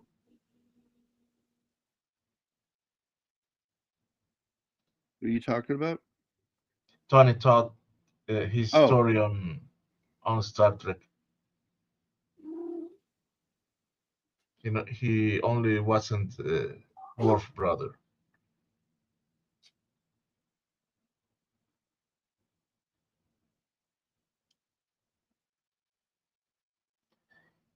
Okay, does anyone remember an early 80s film where a terrorist made a bomb with soap and some other agent in a light bulb? Yes! No. Yes, I remember that scene, but I can't remember the movie. I have Gerry? never seen it. Do you remember that scene? Some guy making a bomb with a light bulb and soap and shit that he fills the light bulb, put it on place, and when some poor devil switch off the flips the switch. Bye bye, baby. Hello. Hey, Joe. Hey, what's going on, guys? How you doing? Wait. Hey, Joe, where are you going with that gun? Oh my God. I went down to the Bossier Council on Aging this morning. That's where I went with my gun, but I didn't pull it out of the car. So there you go. For those of you not in the know, that is words from a song made famous by Eric Clapton. Not Eric Clapton. Where are you going with that gun? Not Clapton. No. No? Jimi Hendrix. Jimi Hendrix. Yeah, that's right. Jimi Hendrix. And by the way, if I had a dime for every time somebody said that to me, I'd be rich. Yeah, for sure. If I had a dime for every time someone said that to me, I'd have a dime. Oh, by the way, Bush, I'm sorry, man. Yes, I love it. It only took you a fucking hour. Yeah, right. More than that. Let me be. And for Joe. Hello, Joe. Hello, Martin. How's it going? Dude, I'm so entertained just with this movie. So let me be. Yeah. This movie here, man. I tell you what drove me nuts about this movie was the shaky cam during the chase scenes. That drove me absolutely nuts. Yeah. I hate that. Wow, I hate that. I hate shaky cam, but it didn't bother me because the chase scenes were so fucking insane and fast anyway. Oh, good Lord. Just crazy. There you see, that's shampoo. That's shampoo? Don't make it. Yeah. What it is? Don't make it. There's a movie called Mean Machine. So all right. You can't forget about that copyright. Joe, what do you think about the James Bond theories for this movie? That he's old James Bond? That it's old James Bond? I love that. I'd never heard that take before, but I can totally see it. There's a whole bunch of fan theories. And if you exclude the unofficial James Bond movie, the timeline lines up perfectly. Yeah, you got to leave Never Say Never Again out. If you follow the timeline of James Bond, especially with Sean Connery, it Yeah. lines up with the escapes from Alcatraz. Yeah. Very cool. And when Goodspeed introduced himself to him, he says, "Of course you are." So that's the James Bond line right there. To That's answer not Ariel, true. she is doing just fine. That's why I wasn't here this morning. I had to take her down to the Bossier Council on Aging. She's going to be volunteering down there. So I had to go Oh, get her that's set nice. up and evaluated and all that good stuff. So, yeah, that's why I wasn't on earlier. So, yeah, she's doing just Yes. fine. She's ready to get out and do some things. She's tired of hanging out here and just watching TV. So, My grandma had to stop her. Well, she was already retired when she lost her finger, but she couldn't play the viola anymore. mhm. And it just made her so depressed. And then her physician saved her life basically by suggesting she volunteers at an old people home. And that's what she did. And she moved in there and still did the volunteering while she was living there. Right. She just Yeah. needed a purpose. And Yeah, exactly. I mean, my mom's one of those people that she's the one I definitely got my work ethic from. I mean, she doesn't stop. I really wish she'd sit down and relax, but she just doesn't know how to do that. She's got to be doing something 24/7. my grandma wasn't good. And I got to say, my brother, I think, said it best. He said, when you need to start worrying is when she stops moving. I said, yeah, you're right about that, because that would mean something's wrong right there. You know what I mean? So let's see. Yeah, but it's driving me crazy when people say that's boot. It's boat. Double O It's the boat, right? I mean, German. I'm not sure how Yeah. to pronounce the German version of it, but it's the boat. That's what Boat. it stands That's for, right? boat. Yeah. Yeah. It sounds almost the same. But a lot of people say that's boot, and it drives me nuts. Oh, it's just because that's boot to us. I mean, that's why we say it that way. But yeah, I always call it the boat. I just translate it. You know what I mean? I mean, it's about a boat, not a shoe. So. It's easier. Yeah. But yeah, that's a This is classic. terrible when she thinks he died because one of the fighter pilots is too fast. Mhm.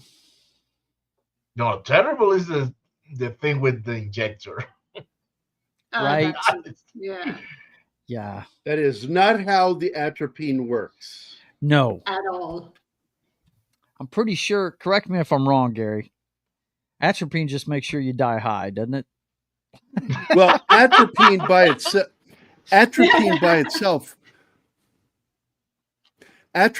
itself would kill you.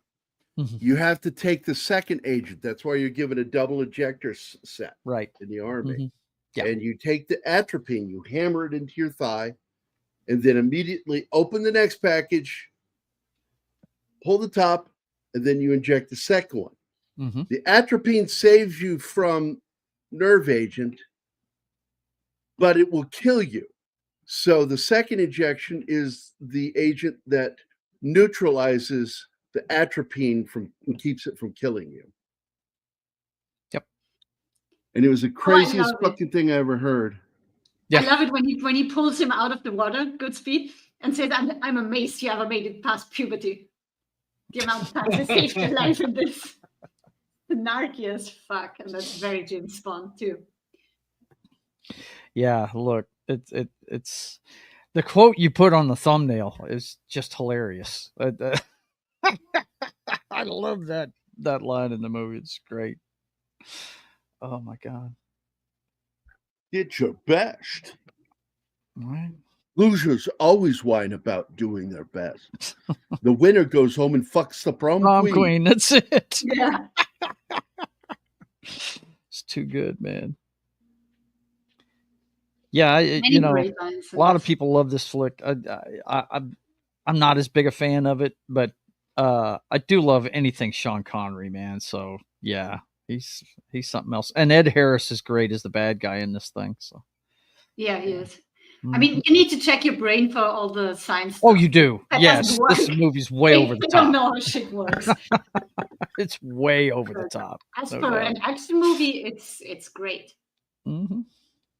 But like I said, that shaky cam, I almost have to divert Uh-huh. my eyes when I'm watching it. I'm like, oh my God, what the So hell? basically, this movie is Nick Cage proving to all the people telling him he can never be in an action movie, proving them wrong. Yeah, now this was before National Treasure, right? I'm pretty sure it was. Yeah. Yeah. Yeah. It was. This was 96. hmm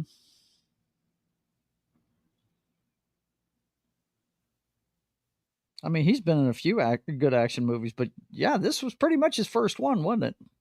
Gone with 60 Seconds was the next one.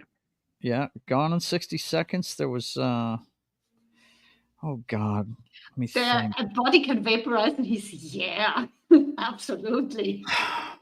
Had he And I like done, how he hadn't done National Treasure yet when he did Face Off, did he? No, that was probably right No. before he did National Treasure. Yeah, he was older Face when he Off did was that so one. stupid. The only good thing in Face Off was the acting, because the way they play each other, They spot on. do. They nail it, but yeah, it makes no. That's Check the your only brain. You reason want to for talk me about a to- check your brain at the door movie? No. It's that one. You need to check your whole head. The whole story is so stupid. But some of the stunts are great. That boat stunt, the boat Yeah, but crash. that is boat awesome. stunt led to a clear shot of the stuntmen and not the actors Right. flying right at the camera. I'm like, why did you do that? Yeah.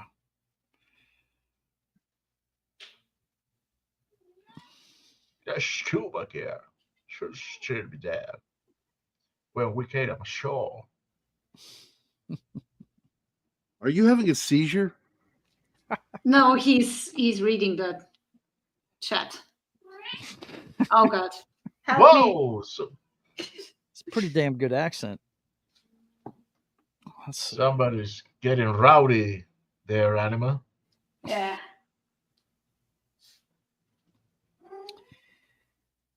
Yeah, like I said, I'm not as big a fan of this show, but I Oh, do I love love this- anything this movie, Connery, man. man. I do love anything Connery. Freaking love this one. I like the Presidio That's better than I do this one, but it's a little more grounded, you know? I like the chemistry between Cage and Sean Connery. Yeah, it is good. They are a very good duo. Like when one of the FBI agents says to Goodspeed when he's asking for a gun, I say, "Well, why do you want a gun for? You're a chemical freak." And I think, actually, I'm a chemical super freak, but I still need a gun. But I still need a gun. And when he learns that he has to go underwater and is very unhappy about that, they Oh, yeah. They tell him, yeah, you wanted a gun, now you get a gun and a wetsuit on top of that. Stop complaining. Mm-hmm.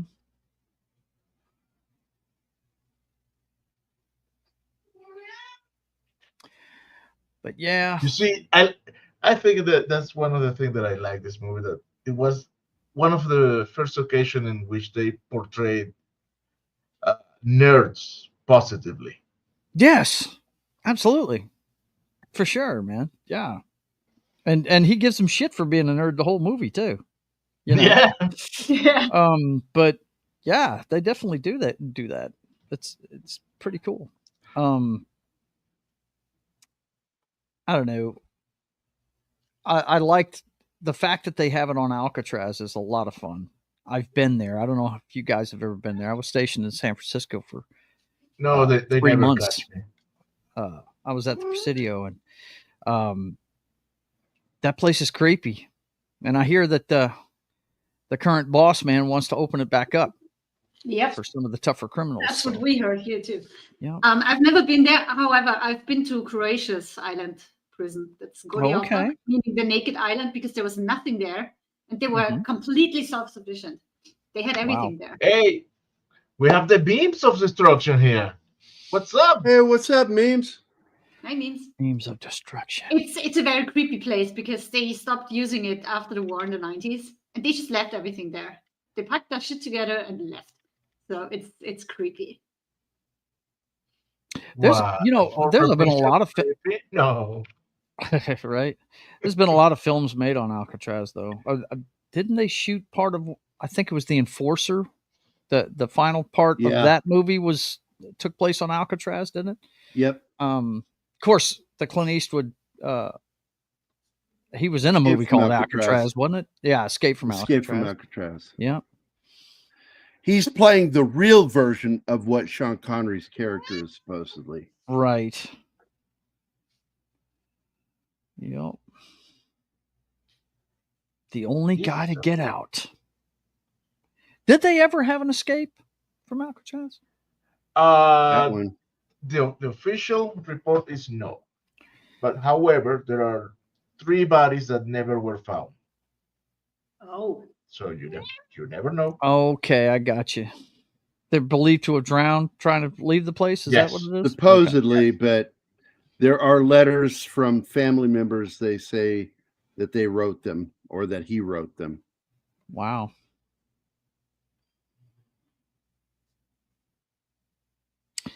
Yeah. I can tell you from being there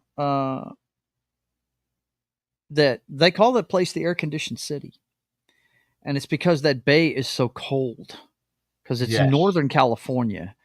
And you can drive inland a mile and it'd be 80 degrees first thing in the morning. But if you're right there on the bay, you better have a sweater or a jacket or something first thing in the morning. I've been till it there. warms It's up. really chilly. Yep.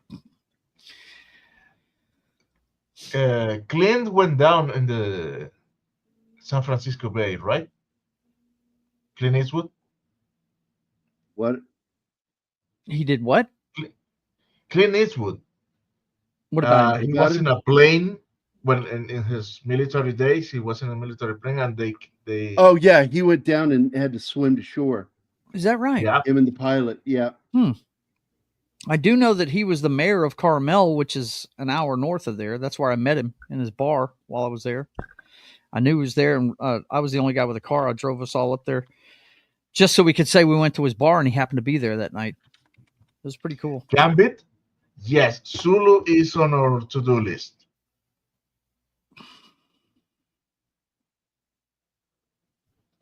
The Zulu. Peacemaker. I can't believe we haven't done that. Did we cover the Peacemaker? We watched that a while ago. The Peacemaker. Is that the one with Hold George on. Clooney? Yes. No, don't we've remember. never covered it, and I love that movie. See, I get that one confused with a movie called Peacemaker. It's a B movie that I love, man. Yes, Dolph I Lundgren. come in peace. I come in peace. You leave in pieces. It's That got is a Robert Tommy Davi movie. and oh God, what is that? Brian Dolph Benben. Lundgren. No, Brian Benben. The one I'm talking That about. is Robert that Davi is a movie is detective, anti-capitalist because and they made the entrepreneur the villain. The alien just had a booming business, and they made him a villain. let's see if I Brian can find. Benben plays Dolph Lundgren's partner. Okay, see, I'm talking about a different movie.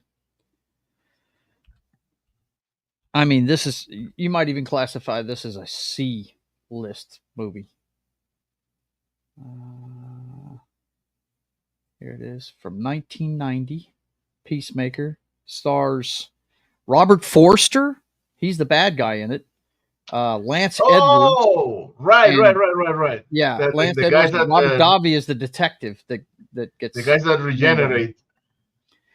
Yeah, they're aliens. One of them's a Yes, fugitive, and the other one's a cop that's after him. And it's and they got to Earth through a wormhole, and one of them appeared. one of them's been there for years. before the He's been other. here for decades. The bad guy, Robert Forster, and Lance Edwards, the guy that has to learn English in a day, basically. I love that movie Shows too, up man. later. Yeah, it's awesome. It's over the top, man. But it is definitely. Sounds I don't know. fun. Would you call it a B movie or a C movie, man? It's more leaning towards but C. it's fun. Really. I like But it's when- fun. Yeah, it's a cool movie. The thing with the Hang the on, I'm gonna garbage throw it up real truck and quick. the See if gun. Gerry remembers this show. Hang on a second. Let's see. You remember this one, Gerry? This is from 1990, buddy. This is a long time ago. Okay, let me bring Yeah. it. There you go. I There's don't the think I've poster ever for seen it. that. Yeah, this is What almost year? like, It's you know, fun. I don't think they had direct to DVD. What year? 1990. 90. That's why I 1990. was in the Army. I didn't see a Okay. lot of films. Okay. This one, if they had direct to VHS, it would have been this. You know what I mean? Yeah, if they didn't play on the Post Theater, I didn't see them. Yeah. So I This is- missed like a few years of movies. It's and a TV much shows. smaller movie, Gary. I'm telling you. If you ever see this thing, you'll know what I'm talking about. But it was the first movie I ever saw Robert Davi in. It was before. Well, I Die love Hard. Robert Forster, and I love Robert Davi Mhm. as an actor. Lance Edwards is a nobody. I don't think I've ever seen him in another movie. Let me see what he's known for. Let's see. Yeah, his picture's not even up here. Wayne's World No. 2, apparently. Peacemaker. That's not good. And something called Help. I don't know. That's what he's known Help. for. I need I somebody. need somebody. Some And now girl- Anima is yeah. covering He- her ears. Wasn't a well-known dude. But anyway, yeah, that's the Peacemaker I know and love. I've never seen the I need to see the Clooney one. I hear it's good, but I've never seen it. Oh, it is, man. Oh, I've never seen the George Clooney one. What's it about? The Peacemaker? Of course you have. He's pulling your leg, Joe. Oh, okay. What was about to say? By the way, that's the one. It's looking good, Gary. It's looking real good. Well, I'm not able to do certain things today for some reason because my computer's acting up and I can't crop or do anything. It's really Damn, weird. Sounds like it's time to clean it up. I'm worried it's a serious problem. Oh, no. Don't speak that into existence, buddy. No. Because my computer in the middle of the night, I heard a pop sound come from over here. Ooh. And I looked over and I'm like, what the fuck was that? Because it was powered off. I'm like, what the fuck was that? Your computer has been acting off for a while now. That is a very Well- young my gosh. Yeah, Roll Deal Nicole was the first time Kidman I saw him. in there with George Clooney, huh? Woof. Oh, She was yeah. young. Blazing Saddles, we haven't done it yet. Any chance to do that, boss? I'd love to. We did it on Toxic Tuesday. I would love to cover it. I can't believe you haven't. I figured that'd that's be one of why your I watched favorite it with movies, you. dude. Yeah. As It over is. the I top love- hilarious that movie is. You want to talk about movies you couldn't make today? Candygram for Mr. Mongo. Candygram for Mr. Mongo.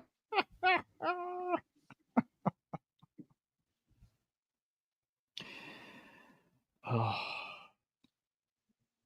The That movie. sheriff isn't here. Oh my god. He says the sheriff is near. No, dag nabbit. What? I said the sheriff is a ding Ding, ding ding, ding. ding. roar. Yeah. We let's offer see. this laurel and hearty handshake to our new N-bomb. In bomb. Jeez. Oh, there you go. Raw Deal. Oh, I love Raw Deal. That was the That's a movie he did before remake? Commando. Really? I did not know that. Apparently, I'm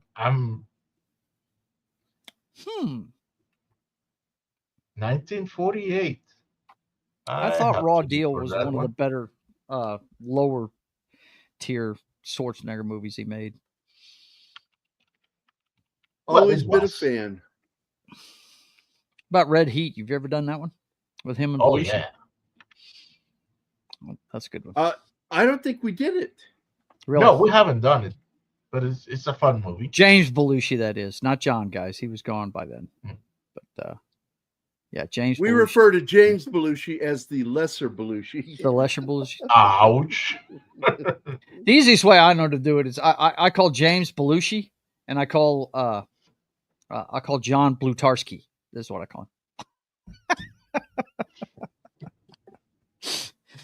I'm a big fan of John's. Did you see the comments that Bill Murray made about Yes. Bob Woodward's book? Yep. Wow. Oh, buddy. He went on says, Joe with Rogan. the way Bob Woodward handled John Belushi in the first 5 pages, he says, I now believe Nixon was innocent. Yeah. Yeah, he said, I don't know who he was writing about, but that wasn't my friend. That's what he said. He's Yeah, I'm not a big fan of Bob Woodward. I'm not Yeah. a fan. Mm-hmm.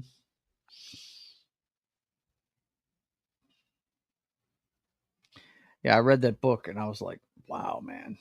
Was this guy? Oh, yeah, Paul? that is one of my favorite scenes because the black guys actually get the white guys to start singing oh my God, yeah. those work shanty songs, you Right. know, and then they start doing like always forgot his name. Oh my God, the great crooner from the 40s, black guy. I get a kick from champagne. Oh my It's God. like, Yeah. that was so fucking funny. That was funny. And then Slim Pickens comes riding in, firing his gun off. What in the wide, wide world of sports What is in going the on? wide, wide world of like, oh God, that's so fucking funny. I love that at the end, he's punching the gay director, Dom DeLuise, but in the end, he ends up walking away with him in Arm his in arm arms. with him, yeah. Yeah. Fucking Mel Brooks was so fucking funny with that film. And again, his best movies were ones where he teamed up with the best writers. Because Mel Brooks on his own is not a very good writer by himself. Did you He's see a funny dude, but did he's you see? I'm sorry, go ahead. no, I'm just saying he couldn't write worth the crap. He's a great comedian, but he was a terrible writer. And that's why like Spaceballs almost fell flat. And definitely Robin Hood Men in Tights fell completely flat, as it is TV show that spawned it in Rotten Times or whatever that show is called. I watched it when it was on the air, and I was like, "That's not funny." Did you see that Cole Porter? Thank you. There you go. Cole Porter was the guy that they start singing like. Right. Did you see the failed attempt he made at History of the World Part 2? Little miniseries? No, the minute I saw it was horrible. that It was what's her name was going to be in it, Jackson or whatever the fuck her name is, I decided I'm done. I'm not interested. Well, he handcuffed himself. They tried to be woke friendly humor, and it just, you want to talk about falling flat, bro. It was bad. It was really bad. But History of the World Part 1's one of the funniest movies I've ever seen too. That it's good to be the king, you know? Yeah. Oh. But that's probably the last good one he made was History of the World Part 1. Is he still around? I think he's still alive. Mel. Yeah, he's still alive. Yeah. Mm-hmm. He is quite alive.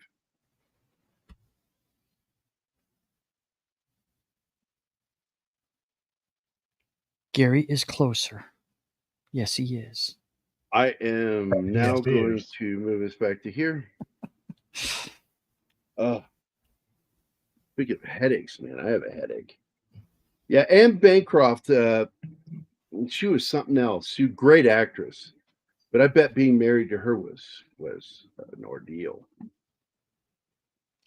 But it's good to be the king. So I want to thank everybody for being here. I'm glad you showed up, Joe. It was good to see you, man. Yeah, I didn't want you guys to think that I was bailing on you or anything. It's just no, I didn't think so. I know you're up to something important. Yeah. Got to take care of mom, man. Got to take care of mom. So, but I want to thank Gambit87, Emmanuel, Joe Cronin Show, new to the channel. I hope you subscribe.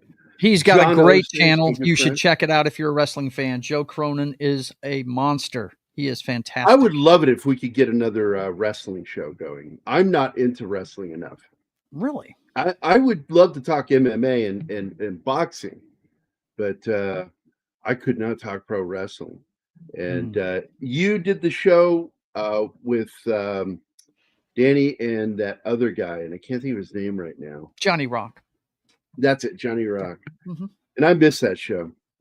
It was fun. It was fun. A little bit too much homework for me, but if I mean, look, if you're going to keep your finger on the tabs of wrestling, I do it, and I don't watch every channel because if I did, that's all I'd watch. There are so many wrestling programs, so many organizations out there. Yeah, and as much as I enjoy wrestling, I enjoyed it back in the day. Mm-hmm. I don't watch current stuff because it's just too It's gotten overly better. produced. I still think it's overly produced. I like it back in the old days when it was just some guy with a blood pack or a razor, cutting right under the hairline, to make the blood come There down. are productions out there that you would enjoy then, but you have to find them. I mean, AEW I gotta is probably tell you, closest to what you'd like. True story. Marshall Devaney kept trying back in the early 2000s to get me to do the local circuit here in Missouri to be a pro wrestler. And one idea he had was for me to wrestle a declawed muzzled bear, black bear. And then he came up with this character that I would play, which was a boy that grew up in the deep country that couldn't afford clothes, so I wore hand-me-downs from my sisters. So I wear a dress. That's awesome. I would have long hair and I'd be all gross looking with like fake missing teeth and shit. Oh yeah, I can imagine. I get in there and he says, boy, the way you do country boy accents, man, you'd be so fucking funny. He'd be the dude on the porch from dueling banjos. He's from Oklahoma, and he talked like this. And all my Oklahoma friends, in fact, the greatest insult I ever got was from one of my buddies from Oklahoma. And I was getting ready to go out on a date. And Marshall and TJ were there. And TJ was my boss's son. And he's sitting there, and he's from Oklahoma, too. He's got that thick old Oklahoma drawl. And I'm about to go out the door. Marshall goes, "Where you going?" I said, heading out on a date. "Oh, you gonna get you some ass? You gonna get a piece of ass tonight?" And TJ goes, I'm serious, he really said this, quote, end quote, "Shit, man, he couldn't get no ass off a toilet seat." And I just sort of stopped and I went, best insult ever. Yes.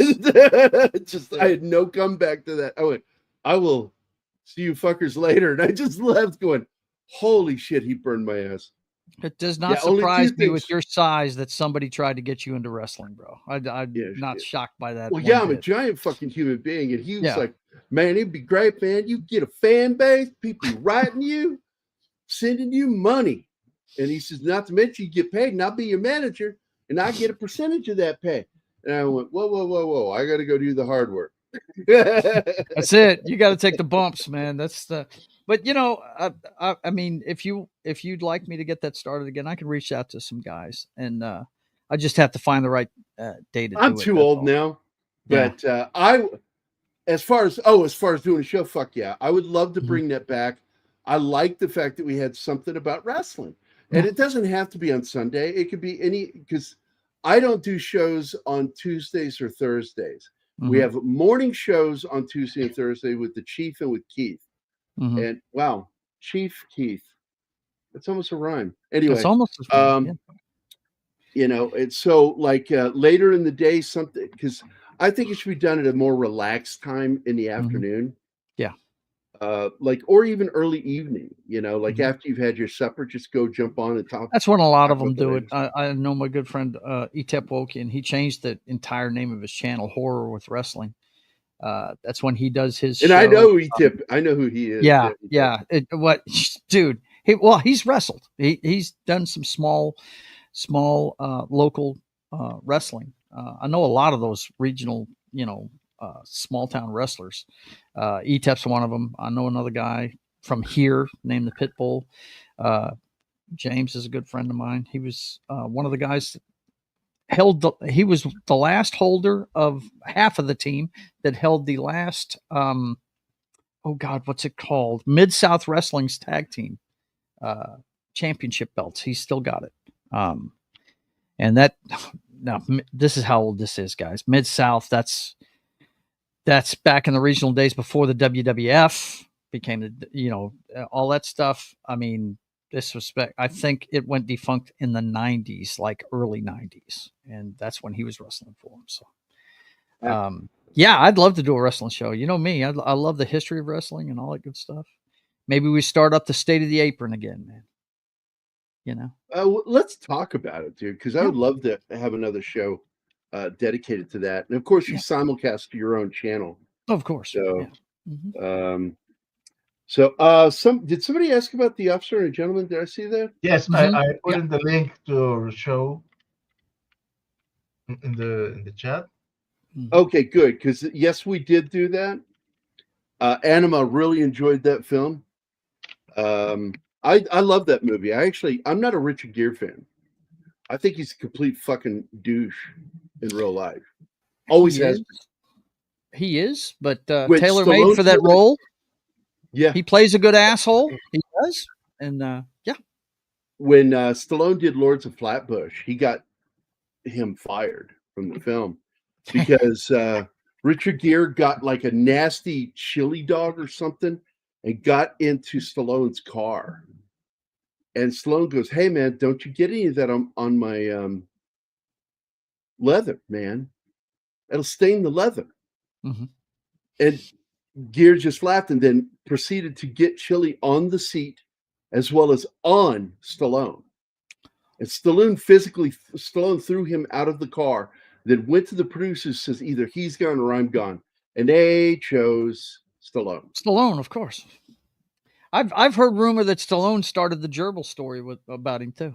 That was me telling you that. Yeah. I said, I firmly believe, because I have heard from people in Hollywood that Stallone hated him so much that he started the gerbil story. Yeah. And I'm like, get the fuck out of here. Do you think he really did? Man, Stallone's a funny dude. He's fucking funny and he's malicious. And if he fucking doesn't like you, he will fuck with you. And we see that relationship that Stallone had with Arnold. Mm-hmm. That was a friendly enemy friendly situation. back and forth, right? Yeah. Imagine if it got ugly. Like you. Because I love the story about Stallone and the Roses with Arnold. And I don't know if you know that story, but it's a good one. Look it up on YouTube if you've never seen it. Okay. Fucking funny.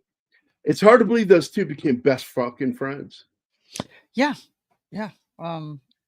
Because they were enemies, then they became frenemies, then they became business partners, and then they became fucking best friends. I like the scene in Twins where he walks past that poster with Stallone and compares his arm to. Yeah, it does his arm, and he just goes, whatever. You're on a weird mic, sweetie. You sound like I don't know what happened to your microphone, but it sounds like you're in a trunk of.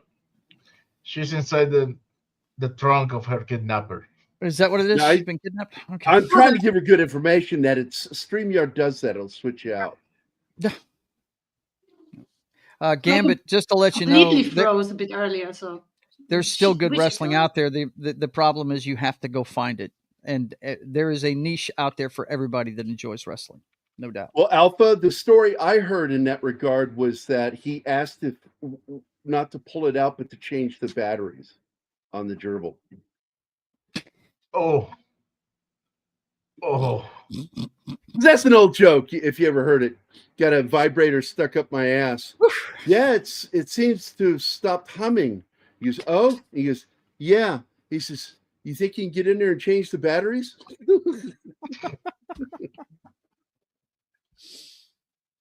Over the top. Okay, I put it in the chat the link to the chief review of internal affairs that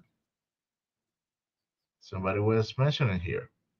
No, and I look, man. Yeah, it's like I don't care that he's a douche either, because I'll watch movies with him if they're good, if he's good. But he's a very weak actor. I don't think he's anywhere near as good. He's just like good Hollywood, good looking. So I think there was like better actors than him that could have done American Gigolo better. The Cotton Club Encore? What's he talking about? I hated him in Cotton Club. Yeah, Cotton Club's a great movie, but you're right. He is the weakest part of it, no doubt. Nicolas Cage is awesome as his brother. He's really good as. I think the best storyline in that And one you is know, Gregory Hines' he got storyline. that part because Nicolas Cage's real name is Coppola. Oh yeah, of course. Yeah, he's related. He's part of the family. We know. He's the nephew. Yes. He is Francis Ford Coppola's brother's son. Right. And also Talia Shire is related. Yes. Yeah, but yeah, I thought Gregory Hines' storyline was more compelling in that, and the two guys at the two top mobsters in it, the guy that owned the club and the guy from the Munsters that was his right hand man, that was hilarious. That whole deal with those two was great. When Nicolas Cage takes him hostage and he gets pissed at him about how much money he was going to give for him. Yep. That's hilarious. By the way, I was thinking, everybody, and we got sidetracked with talking. So I wanted to I'll go back to the beginning. Gambit 87, Emmanuel, Joe Cronin Show. Again, thanks for being here, man. I will go sub to his channel. I want to thank John Ostains for popping in, man. I was supposed to talk to him last night, but I was so out of it last night with my guts. Oh, anyway, Joe Cronin, John Ostains, Bush McFadden, Sandra Hammerschlag, Lisa Wolf. Thanks for showing up. And I'm glad you got the movie, Lisa. Tom Baker, Snorter Pupus Cuber. Hello. 11 Alpha. Roger that, 11 Alpha. And Penny, Paul Smith, Todd Jones, Wade, and Memes of Destruction. Thanks, guys, for popping in. We appreciate you guys enjoying the chat and keeping it up, and just always a good job. And again, I want to point out that Military Monday is our single most watched show on the channel. And I think it's a good show. It's a fun show, and I love the subjects. And again, Sean Connery was James Bond in this movie. Yeah. Yeah, I can see it. That now that I've heard this, yeah, definitely. And he ended up going to Valhalla in the end, that place where former operatives and agents go to. So Joey has some good information. You're going to learn from him, guys. Outstanding. Other posters on the classroom wall. Oh, Stallone made a funny comment about, was it that one? Am I thinking about? No, not Lords of Flatbush. It was somebody else. It was Patrick. It was about Patrick Swayze. What was the movie that he did? The punk movie. Thomas C. Howell was in it, and everybody. Rob Lowe. And you're talking about The Outsiders. Outsiders. So in the famous everybody photo was in that thing. Yeah. The famous photo of them all standing together and everything. He was on. Rob Lowe was on Joe Rogan, and says, "Go find the original photo of that. Look it up. It's out there." So they did. They found it. The producer looked it up and found it, because that's what producers do. And he said, "There it is. There's the photo. Put that up on the screen. Put it up on the screen." So you see the photo, and you can actually see their feet, and you can see. You're not sharing. Patrick Swayze. I'm not showing it. Patrick Swayze is standing on a box to be the same height as everybody else. Patrick Swayze or Tom Cruise? Patrick Swayze. Really? Wow. Yes. Wow. Go look for that production photo. I had no idea he was. Rob Lowe loved Patrick Swayze, but he said he's found that hilarious, that he didn't like being shorter than the guys, so he had them put a box over there so he could stand up for the poster photo. I thought that was great. So, but that's it, guys. We're gonna get the hell out of here. Joe, Martin, Anima, thanks for being here. If you want to say bye, now is the time to do it. Bye. Goodbye. Bye, everybody. Arrivederci, America. Hasta la vista, baby. Baby.